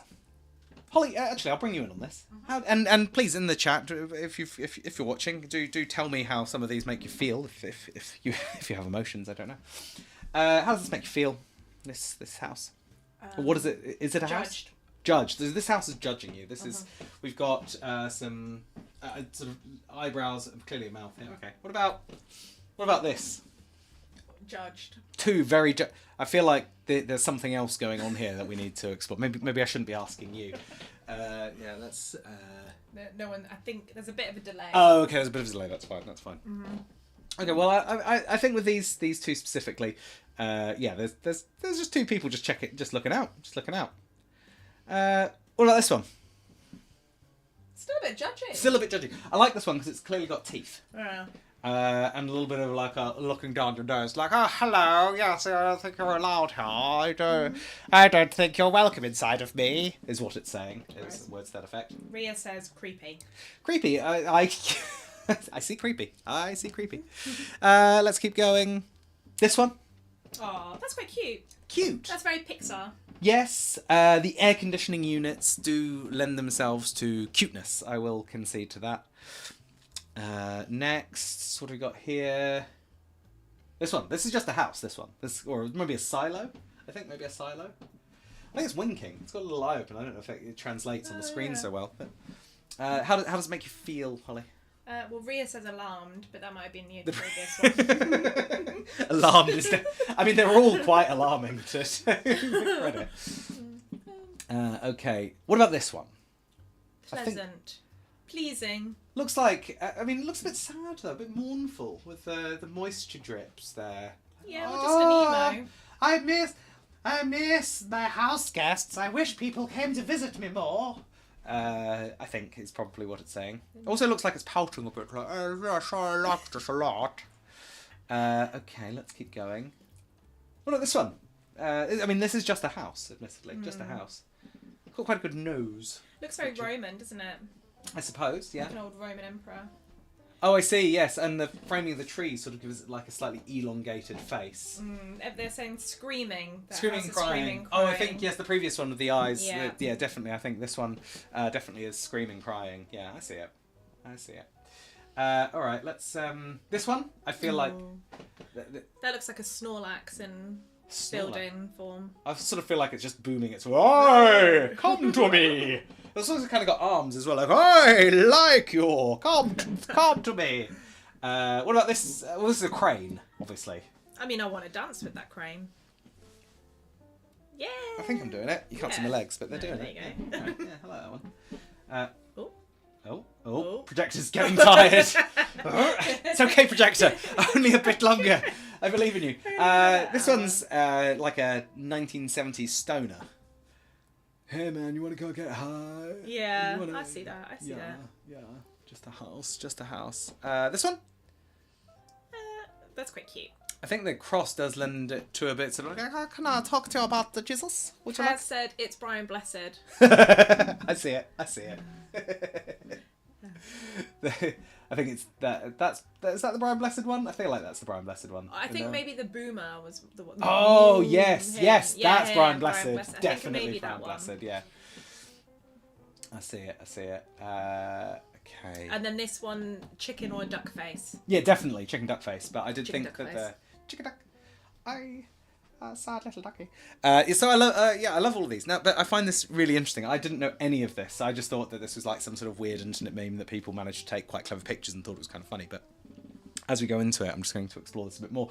Pareidolia isn't just about seeing faces. It's about interpreting any vague stimulus as meaningful. It is the tendency to interpret a vague stimulus as something known to the observer, such as interpreting marks on Mars as canals, seeing shapes and clouds, or hearing hidden messages and reversed music. A famous example of this is the Rorschach ink block test, which uses pareidolia in an attempt to gain an insight into a person's mental state. Psych Central, a website, says pareidolia can be dangerous at some times, especially when it gets to religious or political. Jesus on toast is a safe example. Not everywhere in the world has meaning. Not everything in this world has meaning. We need to learn to distinguish when we're uncovering meaning. We need to learn to distinguish when we're uncovering meaning from when we're constructing it. And I think that's very, very good. So, thanks there. Wow! So I did not expect to enjoy building that presentation as much as I did. I think this is fascinating. I want to do more examples of this. I want to do the Rorschach test. And I'm going to look for more things and other things. Also, it's not a disorder. I did check that out. It's just a regular thing that a lot of people do. So, on to the next one. I think we're doing pretty well. Ria, this one's for you. Now, Holly did the entirety of this one, so I can't take much of the credit. But I do remember seeing it making some sense. And it was one that I do know a few of these places, and it's really good fun. And I think we've been to a couple of them, which makes it more interesting. So, let us begin with Goodwin's Court, London. Hidden just off St Martin's Lane, near Covent Garden, is Georgian architecture and gas lamps, which gives it an enchanting Dickensian atmosphere. Harry Potter fact, for the transphobes among us, it's thought to have inspired Diagon Alley. Interesting. Sorry, that which I thought, isn't there what's that street in York? That's awesome. Is that also sort of, and there's one in Edinburgh as well that's supposed to be. Anyway, it was interesting and a nice alleyway. Let's not sully the alleyway. It's not the alleyway's fault. Cecil Court, London, just off Charing Cross Road, filled with antique bookshops. Dates back to the 17th century and is said to have connections to historical figures like Mozart, who lived nearby as a child. Oh, that's an error there. And don't read the next line. This is, I've walked down here many, many times. It's just off Covent Garden. It's a lovely, lovely part of the world. It's got all the little art galleries. I think if you're going to buy a second-hand a book from one of these shops, you're probably going to be paying double. But their rents are going to be double anywhere else. So, that's fine. More than double. On to the London Silver Vaults. Now, not technically a passageway, but this underground... Oh my god. But this underground vault complex in Chancery Lane is accessed through a seemingly unremarkable door. You'll find a network of secure vaults filled with silverware from various dealers. It opened in the 19th century as a safe deposit for the rich, but is now a fascinating retail space. Holly, we've never been. No, we haven't. We should go. But no, we haven't been. But it appears in Ben Aronovich's latest book. In relation to what? A crime happens there. A murder. Is he the one who, like, there's gods in the river and stuff? Yeah. Nice, good. And murder. Murder. Okay. Pickering Place in London. I've definitely been here, I remember this one. Located just off St James Street near Green Park. It is one of London's smallest and most tucked away squares. It was once the site of illegal duels and even hosted embassies, including the Texan Legation. The Texan Legation, when Texas was briefly independent. Oh my god. When Texas was briefly an independent republic in the 19th century. Wow. That's really interesting. 19th century, the 1800s. Yes, of course, because they've gone through a number of states, haven't they? They sort of fluctuate on the number. They've stayed relatively. Oh no, this looks like... Oh, that's the one I've been wanting to go for years. If anyone ever... open invite. If you want to come to the Hellfire Caves, let me know. We'll make a day trip of it. I've wanted to go for years. So the Hellfire Caves in West Wickham... Oh my god, stop. Hi, Wickham. Oh my god!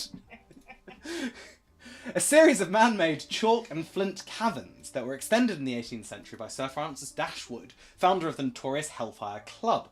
The club, known for its debauchery and secretive rituals, used the caves for the gatherings. Now, the Hellfire gang is obviously a recent in the Stranger Things. They have the Hellfire, like that's very much the main guy's thing. But also, I remember hearing stories for decades. Students and stuff would break in and hold sort of familiar seances and creepy things.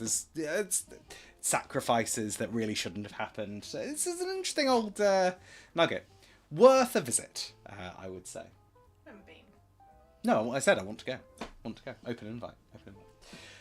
Mary King's Close, Edinburgh, Scotland. No, I have walked down here. Beneath the Royal Mile in Edinburgh is Mary King's Close, a series of underground streets and rooms that were once part of the city's bustling old town. In the 17th century, parts were abandoned and built over, leaving the remnants of houses and streets sealed off. Ooh, is that a ghost? Yeah. A fun one. Thank you very much, Ria. That was your suggestion, and Holly and I, we took turns on which ones we would do, and Holly again was very adamant that this would be hers, and as is clear by the success. I, on the other hand, demanded this one. What did the Romans ever do for us? See note Python. Right. What did the Romans ever do for us? Just having a little look. Very good. Right. Firstly, we need to establish who the Romans were. The Romans were an ancient civilization known for their vast empire, advanced engineering, and influential culture. See Roman. They originated from the city of Rome and expanded their rule across Europe, North Africa, and the Middle East. Slide is going to do... Oh, this might be... Oh, it's fine. It's fine. So this is the top 5 things they did for us. Number 1.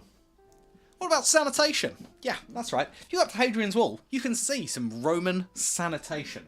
The Romans introduced sanitation technology to Europe, including toilets, sewers, and heated public baths. They also built aqueducts to bring fresh water into towns and forts. They were big fans of sanitation. Clean bunch, as we learned with the Tiffany problem as well. I do believe there are very early examples of the battery as well. That might be the Greeks. They famously didn't like the Greeks. Anyway, we'll carry on. Sanitation, they did that for us. What else did the Romans do for us? Only a bit of old medicine. Famous Roman physician, surgeon, and philosopher Aelius Gellius. This guy, handsome chap, who lived from around 129 AD to 2016 AD. That's a long old life. Good for him. His theories influenced medical science for over 1,300 years. But modern research has disproved many of them. So maybe he did problems. I don't know. Anyway, medicine. Whoa, go away. More medicine. The Romans performed a variety of surgical procedures, including cataract surgery and caesarean sections. They also developed surgical tools, such as bone levers to remove diseased bone tissue, and foreign objects. Sorry, designed to remove bone tissue and foreign objects, not that, yeah, anyway. The Roman medical system saw the establishment of the first hospitals. Wow. Okay, I'm impressed. Tell me more. What about education? Yeah, sure. Before the Romans arrived, there was no written language in Britain. They changed all of that by teaching important Britons how to read and write, and how to speak the Roman language and numbers, which are still used to this day. Ria's made another donation. Ria? She said, thanks so much again. Oh my god, thank you very much. I greatly appreciate your donation. And I hope you enjoyed your presentation that you got in return for your idea of a presentation. Yes, so the education still used to this day. Sorry, the numbers. I think we still use the numbers. Language, not so much. Apart from the old poshos. Wine! Big fan of wine. We know for sure that the Romans introduced the vine and possibly winemaking to Britain as early as 43 BC. That's before Christ. When Emperor Claudius began the conquest of the British Isles, Romans loved their wine, and wine drinking was a commonplace activity in Roman villas, houses, and garrisons at the time. So they brought wine. But you know, what have the Romans really done for us? Well, what about, you know, public order. Yes, that's right, the Romans brought public order to Britain during their rule, which lasted for over 300 years. This included centralised government, towns, military garrisons, defensive forts to keep those ruddy Saxons and Franks out. Bloody foreigners coming over here and stealing our... I think that's I don't know what that is. Anyway, good image. Public order. So, apart from the sanitation, the medicine, the education, the wine, the order, the irrigation, the roads, the system, and the public health, what have the Romans ever done for us? A peace as well. Oh, fuck off, says John Cleese in that particular sketch. So, that's a wonderful one. That's something else the Romans did. Just rewinding, of course, the Roman baths in terms of the sanitation stuff. You know, they implemented, worked out where the hot springs were and built whole bloody marvellous guys. And those roads, the bloody roads. Brilliant. Brilliant. Next. This one could have done with sound. Never mind. Sorry, Katie. You're not getting sound. But we're going on. We're starting to get sore legs now. But it's fine. It's fine. Here we go. Eurovision songs. So this one here is best Eurovision performances of all time according to strict criteria. Now, one question did come up. Could we do a Terry Wogan versus Graham Norton? I decided to veto that as an idea because they both are absolutely brilliant in their own way, and I refuse to pit them against each other. So that has been vetoed as a subject. However, best Eurovision performance of all time according to strict criteria, you got it. Here we go. So, every year, apart from this year, for various reasons, we like to watch the Eurovision party, and we would have parties or attend parties, and I will always use a strict scoring sheet as provided by the official BBC, because those are the guys who know best. The categories that they request are song, performance and staging, which I choose to be out of 10 with a total. Anyone who has spent Eurovision with me will be very familiar with a printed out version of this form. This particular year was 2019. I think my favourite was Sweden, Too Late for Love. Switzerland, She Got Me. But Iceland, Horatio Mun Sigurd. I don't even remember that one. And Norway, Spirit in the Sky. Don't remember those at all. But there we go. These are some absolute bangers. I don't remember Netherlands. Apparently, I think I was a bit drunk when that came on. Anyway. That is very me. So let's have a look at some examples. Here's some pictures from various Eurovision parties that we've had over the years, various attendees. Thank you very much for turning out at these sort of things. Always fun to have. I thought I'd animated that one, because anyway, I've clearly failed. And every Eurovision, obviously, we will always have our little memory to Sir Terry, the Tesonator. But song, performance, staging, and total.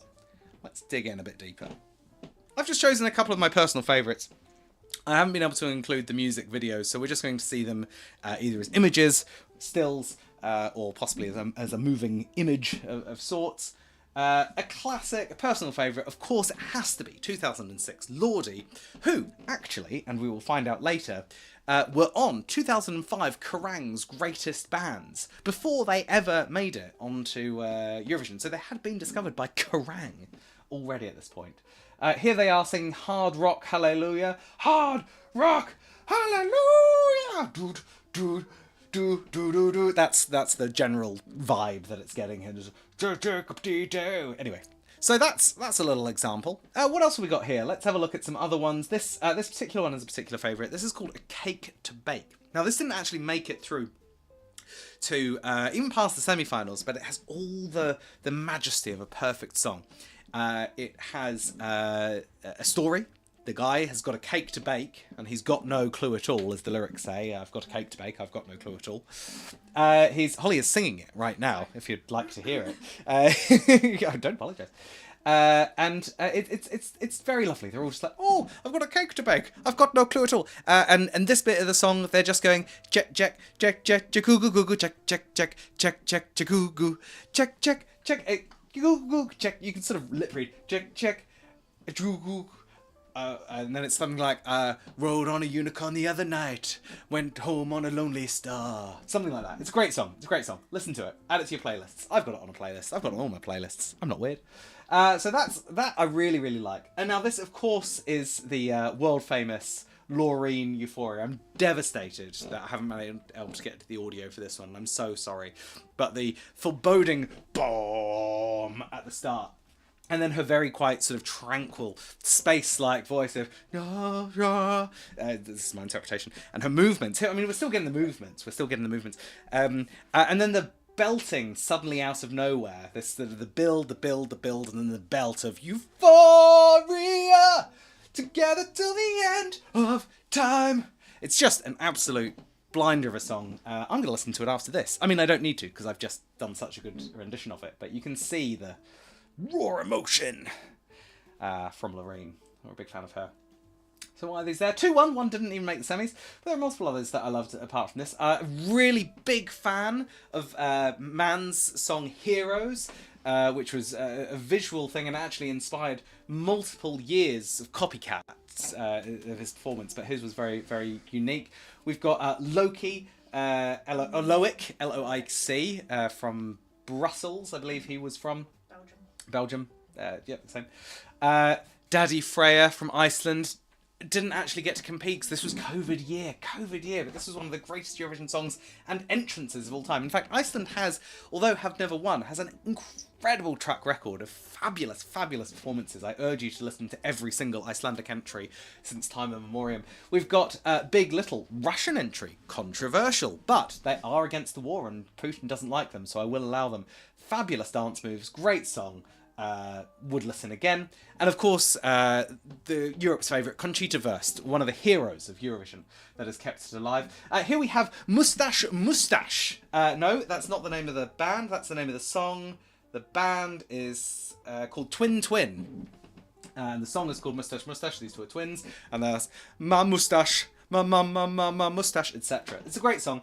And again, I think it only got 5 points the year it was on. Disaster.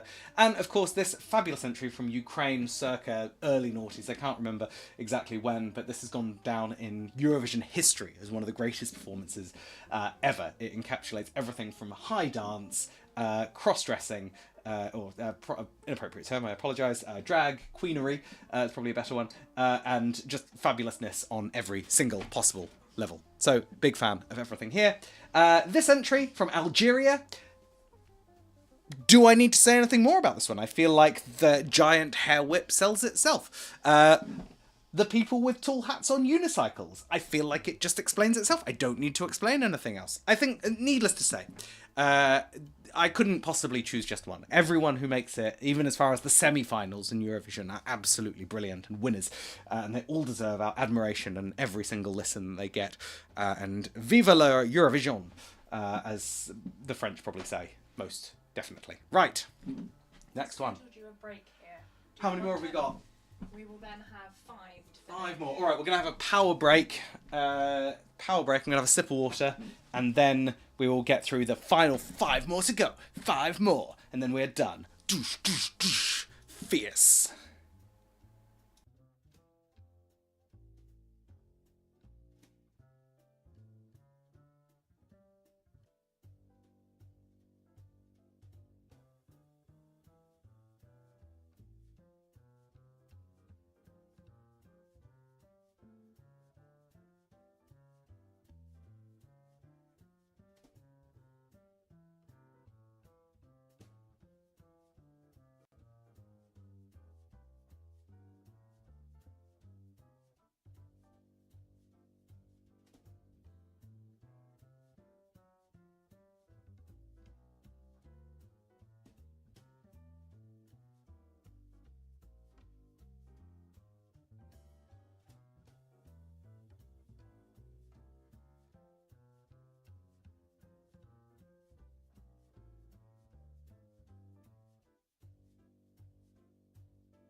You're on mute.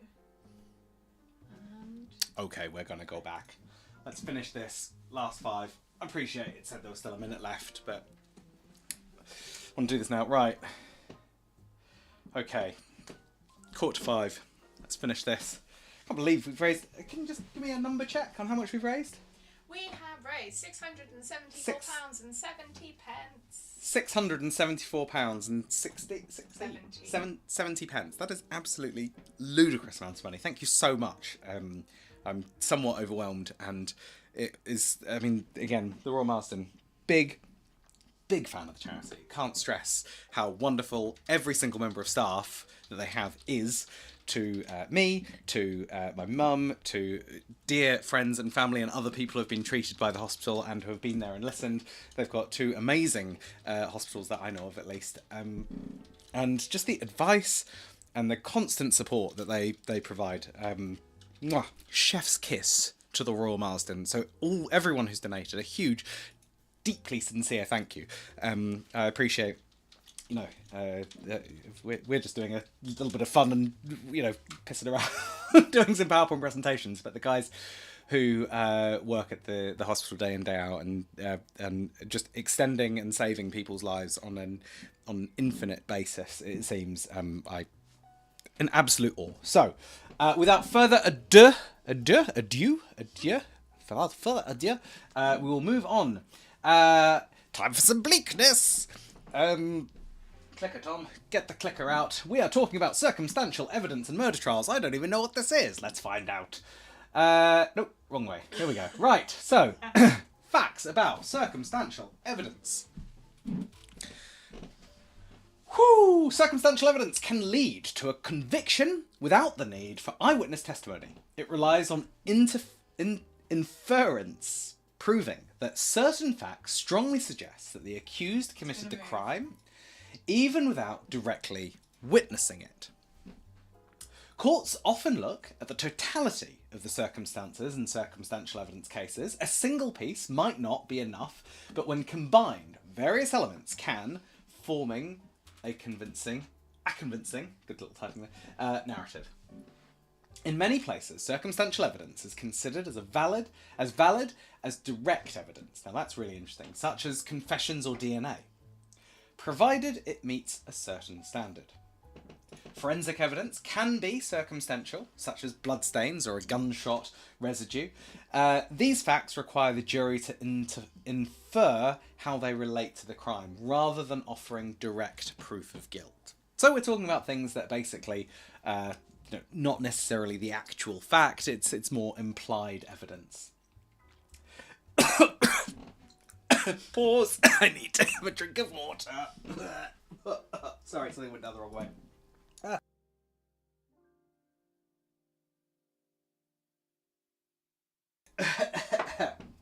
Sorry, I breathed in too fast.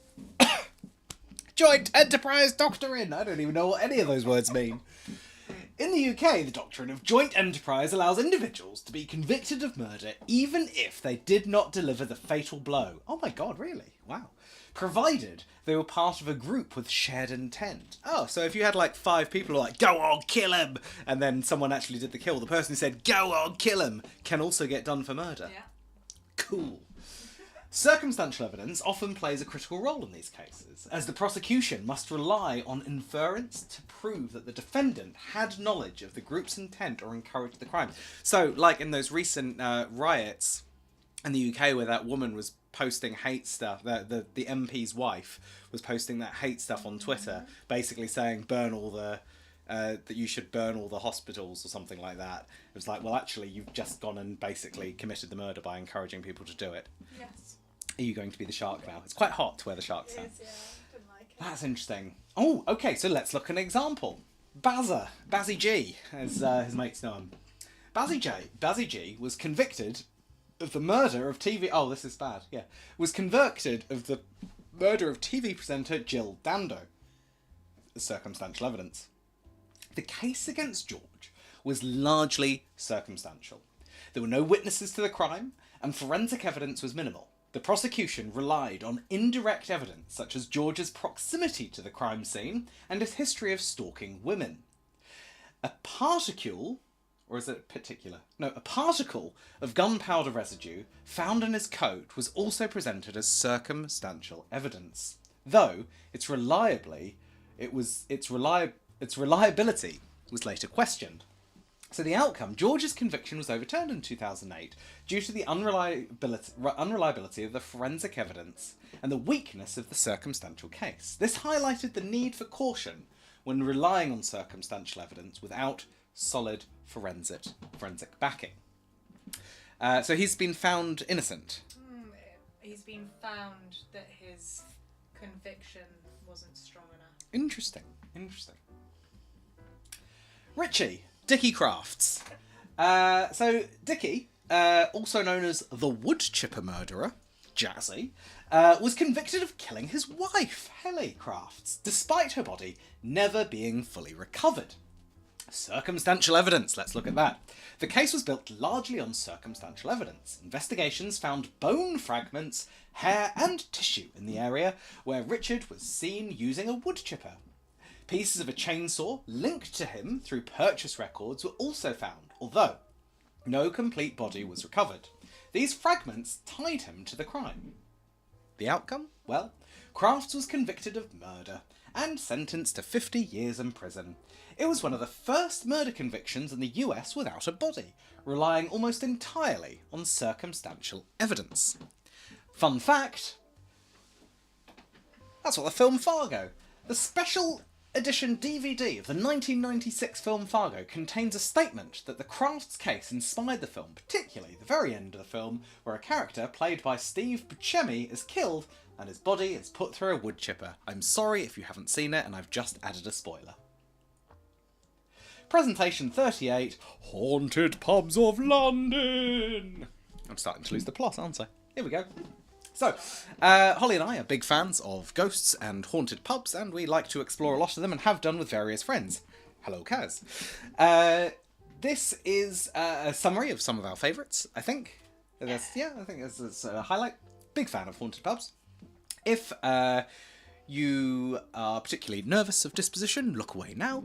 And if you would ever like to do a ghost walk with us, drop us a line. Would love to do another. We still have the book. It's behind you. On the chair. Oh, look at this. Walking Haunted London. There we go. It's a classic read. This is where we got the examples from. So, here we go. The Happy Ghost of the Ship Tavern. This is a favourite. This is near Covent Garden, near Holborn. It's going to say. Don't spoil it. The pub's playful ghost never reveals himself, but makes his presence through mischievous pranks. From hiding cooking utensils to mysteriously moving cellar keys, his playful nature adds a unique charm to the historic atmosphere. Staff affectionately regard him as a happy spirit, embodying the relief and joy of those who once evaded capture within the pub's walls. Oh, is there another slide on this one? Because I know about it. Oh, I'm going to say. So the ship. This is a fabulous little pub. This is the one that they used to hold the Catholic thingies, isn't it? Yeah, exactly. Yeah. So this is a fabulous little pub during the King Henry VIII's, I hate the Catholics phase. The Catholics would come to the Ship Tavern to hold Sunday prayers with a vicar, and what they would do is when when the police or King Henry VIII's people came round and were like, "What's all this then? Are you praying to the other god?" They would flip the tables and all be holding pints and pretending that they were just there having a drink and not doing anything Jesus-y at all. And that is the ghost that they predict is one of the vicars. The priest would hide in the hidey holes. The in priest. The walls. That is it. The priest would hide in the hidey holes, and there are lots of little hidey holes throughout the pub where they are. And they do think that the ghost is one of the priests who used to conduct sermons there, which is why he's such a playful and friendly little chap. So, big fan. Visit the Ship Tavern for a swift pint and a lovely slap-up meal, I'm sure. Probably do some good pies. Next, the Gatehouse. Now, this sadly is a Wetherspoons. I'm sorry. But this pub is haunted by the ghost of Mother Marnes, an old lady murdered for her money inside the original Gatehouse, and whose appearances and ghostly activities can be terrifying. She only appears when there are no children or animals at the pub. One child-free landlord was taken to hospital suffering severe fright when the ghost emerged from the shadows of the minstrel's gallery, now a theatre. "I'd gone up to switch off the gallery lights," he said. "When all of a sudden..." I don't know why I'm doing a wench's voice. "When all of a sudden, this thing appeared from nowhere. I can remember nothing else until waking up in the hospital." That's how London men spoke back in the day. So, fact. That is a fact. That is a fact. William IV, Hampstead. Now, do I remember this pub? I don't know if I do remember this pub. Okay, well, I've definitely been. This charming Hampstead pub, and there are many charming Hampstead pubs, is not just cosy, but also haunted. Legend has it that a doctor's wife was murdered by her husband and bricked up in the pub's cellar. Since then, her ghost has rattled windows, slammed doors at night, causing disturbances. Creepy.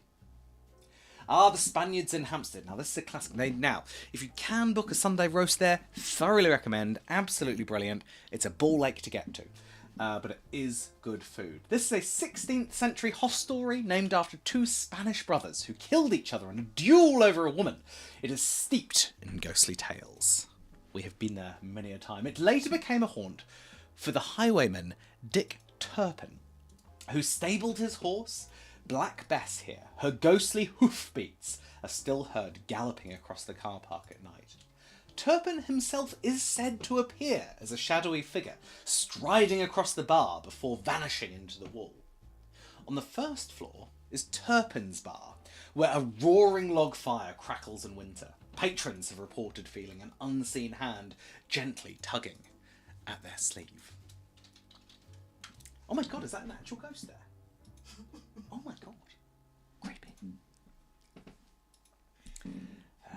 On to the Grenadier Hyde Park Corner. Now this pub is fabulous. This is the one that's got all the things on the ceiling, doesn't it? Like the money or medals. It's all the notes, money. Yeah, oh yes, it's got all the banknotes from people around the world from decades. The Grenadier, once the officers' mess of a nearby barracks, is known for its ghostly legends. A young subaltern, caught cheating at cards, was beaten to death by his fellow soldiers, and his spirit is said to haunt the pub, especially in September.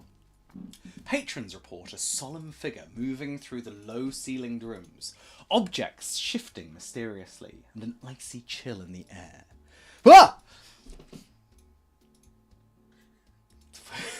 Thank you. Thank you, Holly. Patrons report a solemn figure moving through the low-ceilinged rooms, objects shifting mysteriously, and an icy chill in the air. Footsteps echo in empty spaces, and sometimes a low sigh emanates from the cellar. A chief superintendent from New Scotland Yard once experienced wisps of smoke, only to recoil in pain from an unseen cigarette burn. Devo Murray Oh yeah? has said, you should do an actual London haunted pub tour for charity. I would attend. That is the idea there. Bobo has said I should do a ghost walk for charity. She would attend. I will beyond heavily consider this. Yes, alright. Okay, fine. Maybe in January when it gets really dark and creepy and misty. Creepy London. On a Saturday in the city of London where everything's closed and it's a bit run down. Alright, we'll do that. Oh, not the possessive ghost of the Nell Gwyn. Oh, God, not this one. Oh, God. Okay, here we go. The Nell Gwyn is a tiny atmospheric pub in Covent Garden, often called one of the best-kept secrets. Staff and patrons report a strange coldness near the bar, and several gentlemen have felt a hand tap their back trouser pocket, only to find no one there. A medium once described an old man in a cloth cap by the stairs, pleased with the pub's upkeep, but warned that if he became unhappy, he would drive away those responsible. Interestingly, several landlords who tried to change the pub's appearance have left, under mysterious circumstances. Blah. You've had a donation. Ooh, a donation. Kevs of Sidonia. Thank you very much, Kevs of Sidonia. That's Kev. I think he's done a donation to the poll, I would imagine. I'd be willing to bet money that he has donated to Matt Bellamy as the greatest. That's my prediction. Oh, have I done all the ghosts? Yes, we've done all the ghosts. Excellent. All right. So now we're doing, this will be slightly niche, but hopefully appreciated. This is Radcliffe School, Wolverton, a memoir submitted by Philip Bushby, who I went to school with and have met multiple times over the years, famously at a Darkness gig, and bumped into you somewhere else. I can't remember where, but I do remember the Darkness gig. Anyway, onwards and upwards. A beacon of hope! Radcliffe School in Wolverton, which is where I attended, circa 2000 to 2004. I started in year 9, where everyone else had started in year 8, the particular year I was there. This was the main building. There was another building over the far side, this building, which has been subsequently knocked down and turned into places for people to live, or houses. This bit was like it was like a chore to get there, but that's where the form rooms were. This was like I think it was like the maths. I think we did maths in this horrible tower block. I mean, it looks like every school in the country, but let's explore it some more. What did early noughties Radcliffe School provide? State-of-the-art ovens. Ooh. Oh yeah, sorry, that is Kyle. That's Dean, and that's Bushby. I don't remember the other two. I feel bad. Anyway. They didn't worry about things like Ofsted because they never passed when we were there. That was great. What else? Cool teachers! Yeah, we celebrated Red Nose Day. That was cool. Cool teachers. We had table football. Whoa! Kyle again. No, that's Moody. There. I think that might be Matt. I think it's Kieran. That's Dean. That's Peter, yeah. We had computers! Whoa! Flashy. That's Dean. There we go. And we had high fashion! Fashion! There we go. Just some examples of some fashion. High fashion. Fashion! That's our school uniform. This was, I think, the Leavers Day. You can see here we've got the logo. RS. Radcliffe School. That's Steve there. Tom. Another Tom. That's Tom and Tom. It's fun. Fun times. Carl looks exactly the same. Where is it now? It's been demolished! I was just Googling, and apparently a huge chunk of it is being shredded or turned into something. Apparently they have to wear, like, ties at school now. I don't really know. But it was a relatively fun time. It was interesting going to a school that we didn't have an English teacher for our entire GCSEs. Failed at Ofsted the entire time. I think... Oh, the school burned down. There was a fire that was caused by someone in our year, and we all lost all our art. That was a bit of a shame. I don't think I really cared about GCSEs because we weren't really guaranteed to get any. That was the sort of comedic thing. But apparently they all have to wear ties now, so they're all really clever and it's doing really well. So good for them. Well done, Radcliffe School. Good luck. I don't miss you. Right. That was quite quick. I thought I spent ages on that, but it turned out I just spent ages going through really old digital photos that I'd got on my album. I did have some more. I might dig some out and post them somewhere. Anyway. Presentation 40, this is really dry, this one. This is so dry and it's so long, I'm going to skim through it. This is submitted by Michael Moody. This is the Space Shuttle Challenger disaster, otherwise known as the death by PowerPoint. And my god, I can see why so many people died. It's awful. Right. Oh, Mootastic. Thank you for the donation. There is, clearly, you got your brand in there. So this is my source material from the Business of Story from Park Howell. Posted in Corporate Social Responsibility, Storytelling and Sustainable Storytelling. Here's the link if you would like it. You can go and read the article for yourself in all of its gloriously long, boring details. Whoa, there he goes. Oh, he's dropped off. There we go. All right. So this here is the Space Shuttle Columbia. It's currently, as you can see, in one piece, and now it's sort of in a few less pieces. There were 7 people on board. We shouldn't be talking so lightly about this, but here they go. They're now in a few more pieces, and it breaks up, and then there's less and less of it as it comes back to Earth. What happened on the 1st of February 2003? 82 seconds into Columbia's Space Shuttle liftoff, a piece of foam insulation, about the size and weight of an empty briefcase, tore from the external fuel tank and slammed into the leading edge of the left wing at approximately 600 miles per hour. Here, the existing software on the tile test data used to create the crater was reviewed along with... I mean, this is so frickin' dry, but we've got some points here. There's an arrow drawn here, the word it is circled, and 3CU in test form. Apparently these are important. This was part of a PowerPoint presentation. That doesn't mean anything to me, doesn't mean anything to you, but caused the death of 7 people in a spaceship. The cause of the accident happened 2 weeks prior to the accident itself. Although the seemingly innocuous piece of foam was blamed for the demise of Columbia and its astronauts, the ultimate culprit was uncovered in the space agency's use of PowerPoint. Several studies blamed the over-reliance of PowerPoint by shuttle engineers, which innately obfuscates information by virtue of its low-resolution presentation characteristics. See case in point. It was suggested the lack of clarity in PowerPoint presentations was a leading factor in the Challenger accident. Oh. Here is the Challenger. So there it is having its accident. Lovely. The term death by PowerPoint refers to the phenomenon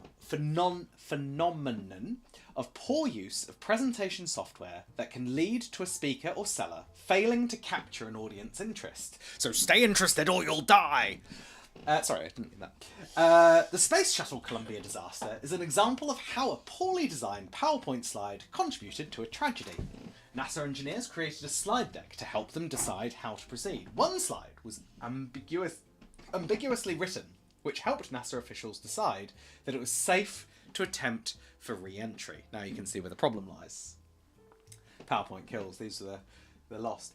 The independent review board concluded that the ambiguously written slide was one of the many factors that contributed towards NASA's decision to attempt a re-entry. So basically the PowerPoint said that this space shuttle should attempt a re-entry when it really shouldn't have, and they knew it shouldn't have, but PowerPoint said it was all fine. And therein lies quite a big problem. So, kids, use PowerPoint carefully. Oh, I think this is the last one. This is the last one. This is the last one. Okay, guys, so this is the last one. If you still want to vote in the poll, it's not too late. After this, we're going to review the poll. We're going to review the winner, who is the greatest rock star of all time, according to the suggestions of Tom, and voted for by you, the viewing public. Here we go. Presentation 41, Mid-Noughties Rock, and why it will never hit those heights again, submitted by Stephen Linham, of a presentation about 4 hours ago. What is in noughties rock? Rock music from the noughties included a variety of subgenres, including alternative rock, indie rock, and mainstream rock, and also landfill indie. Here is the best of Kerrang! 2001, starring Slipknot, Stained, Blink-182, Bush, System of a Down, Emperor, Muse, OPM, Machine Head, Iggy Pop, Stereophonics, The Icarus Line, and more! We've also got Kerrang! The nominees from the awards 2005, including Green Day, Foo Fighters, My Chemical Romance, Slipknot, Trivium, Avenged Fold, Funeral for a Friend, Stereophonics, and Fightstar. Fightstar, which was, of course, the lead singer of Busted, who was like, I don't like pop music, I'm emo now. And then he got all angry. Oh, free money. But it's anonymous. You just have to find Thank you very much for the anonymous donation. I greatly appreciate it. If you would like to make yourself known, I'll thank you publicly. But otherwise, thank you very much. It's sincerely appreciated. Guys, we're over £700. That's insane. Thank you very much. I sincerely cannot stress. Anyway, come on, Tom. Last presentation. You can get through this. Also, on this album is the band Lordi with their 2005 song. I mean, crazy. Absolutely crazy. Anyway, onwards we go. Dave Grohl of the Foo Fighters performing in 2005. Foo Fighters are widely regarded as one of the most culturally significant rock bands of the noughties. The decade saw Foo Fighters win the Grammy Award for Best Rock Album, a record-breaking 3 times, 2001, 2004, 2008. Should have added that if I need any more pictures for Dave Grohl to win best rock person. That's it. Here are some bands from that era. Coldplay, The Muse, Stained, that's him singing, Blink-182, The Nickelbacks, Alien Ant Farm. Oh, did I miss one? Oh, I didn't add one. But the question, was noughties rock better? Short answer, no. But there is no golden age of rock and roll. Controversial. This is a TikTok done by a Gen Z. 30-plus-year-old elder emos buying their 4,200th pair of Van slip-ons. Lol. They wouldn't say lol. They don't say lol anymore. People often believe that music from their late teens is the best because of nostalgia and the reminiscence bump. So, a person now approaching 40 will likely claim that the year 2004 was the best year for music. During late adolescence, the brain is highly impressionable, and music becomes intertwined with significant life events and emotions. This creates strong emotional connections, and revisiting this music later in life can evoke a sense of joy and comfort. This image will clearly invoke joy and comfort for some. Additionally, nostalgia offers psychological benefits, such as stress relief and improved well-being, making old music seem superior to new music. But should I listen to just one thing? New music. Engaging with new music can stimulate... I can't believe this is in Comic Sans. Engaging with new music can stimulate the brain, enhancing cognitive flexibility and creativity. It also helps keep you emotionally open and connected to the evolving culture and trends, promoting social bonds and reducing the risk of feeling isolated. By exploring new music, you can maintain a sense of curiosity and freshness in your life, which is essential for your overall well-being. Kaz says, I feel personally victimised by this slide. You should. I think it was the one... The Vans, slip-on Vans, yeah, no, me too. Yeah. I stuck in them because it hurt me. So we must continue cherishing the old while welcoming the new. This has been a Tom Downey and Holly Christie PowerPoint presentation extravaganza. I hope you have tolerated more than I have. Someone donated. Annika's donated £10. Annika, thank you very much. That's for the Death by PowerPoint, and of course the What did the Romans ever do for us? What did the Romans ever do for us? Thank you, everyone, for watching and keeping me a modicum of sanity while not doing this alone, because that would have been incredibly tiresome and hard as well. We are going to just cut to the polls in the very last second. Let's find out who the greatest rock star of all time is. Could you confirm, Holly, who the greatest is? Matt Bellamy. Matt Bellamy With £35. has won with a £35. That confirms that Matt Bellamy is the greatest rock star, the GOAT, if you will. He is the GOAT of music, as suggested by me. There is no going back on that. It is too late to continue vote, although we will leave the poll open for comic effect. But now is the deciding factor. So if you are rewatching this, I'll let you continue to vote on this. But it's going to have to do a big leap for me to acknowledge it. Just received an anonymous donation. Oh, cheeky anon. Just got it in.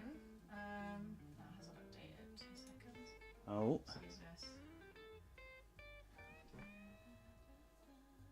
Oh. Another vote. Internet's doing a thing. Yeah. Internet's doing a thing.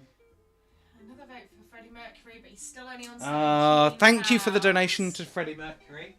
A cheeky anonymous. Thank you very much. But again, we're going to wrap up now. I will bid you a fond adieu. Have a happy Saturday evening. I hope you don't get wet or something. Good night. Do the thing. Mute, then change slide. I didn't make an end slide.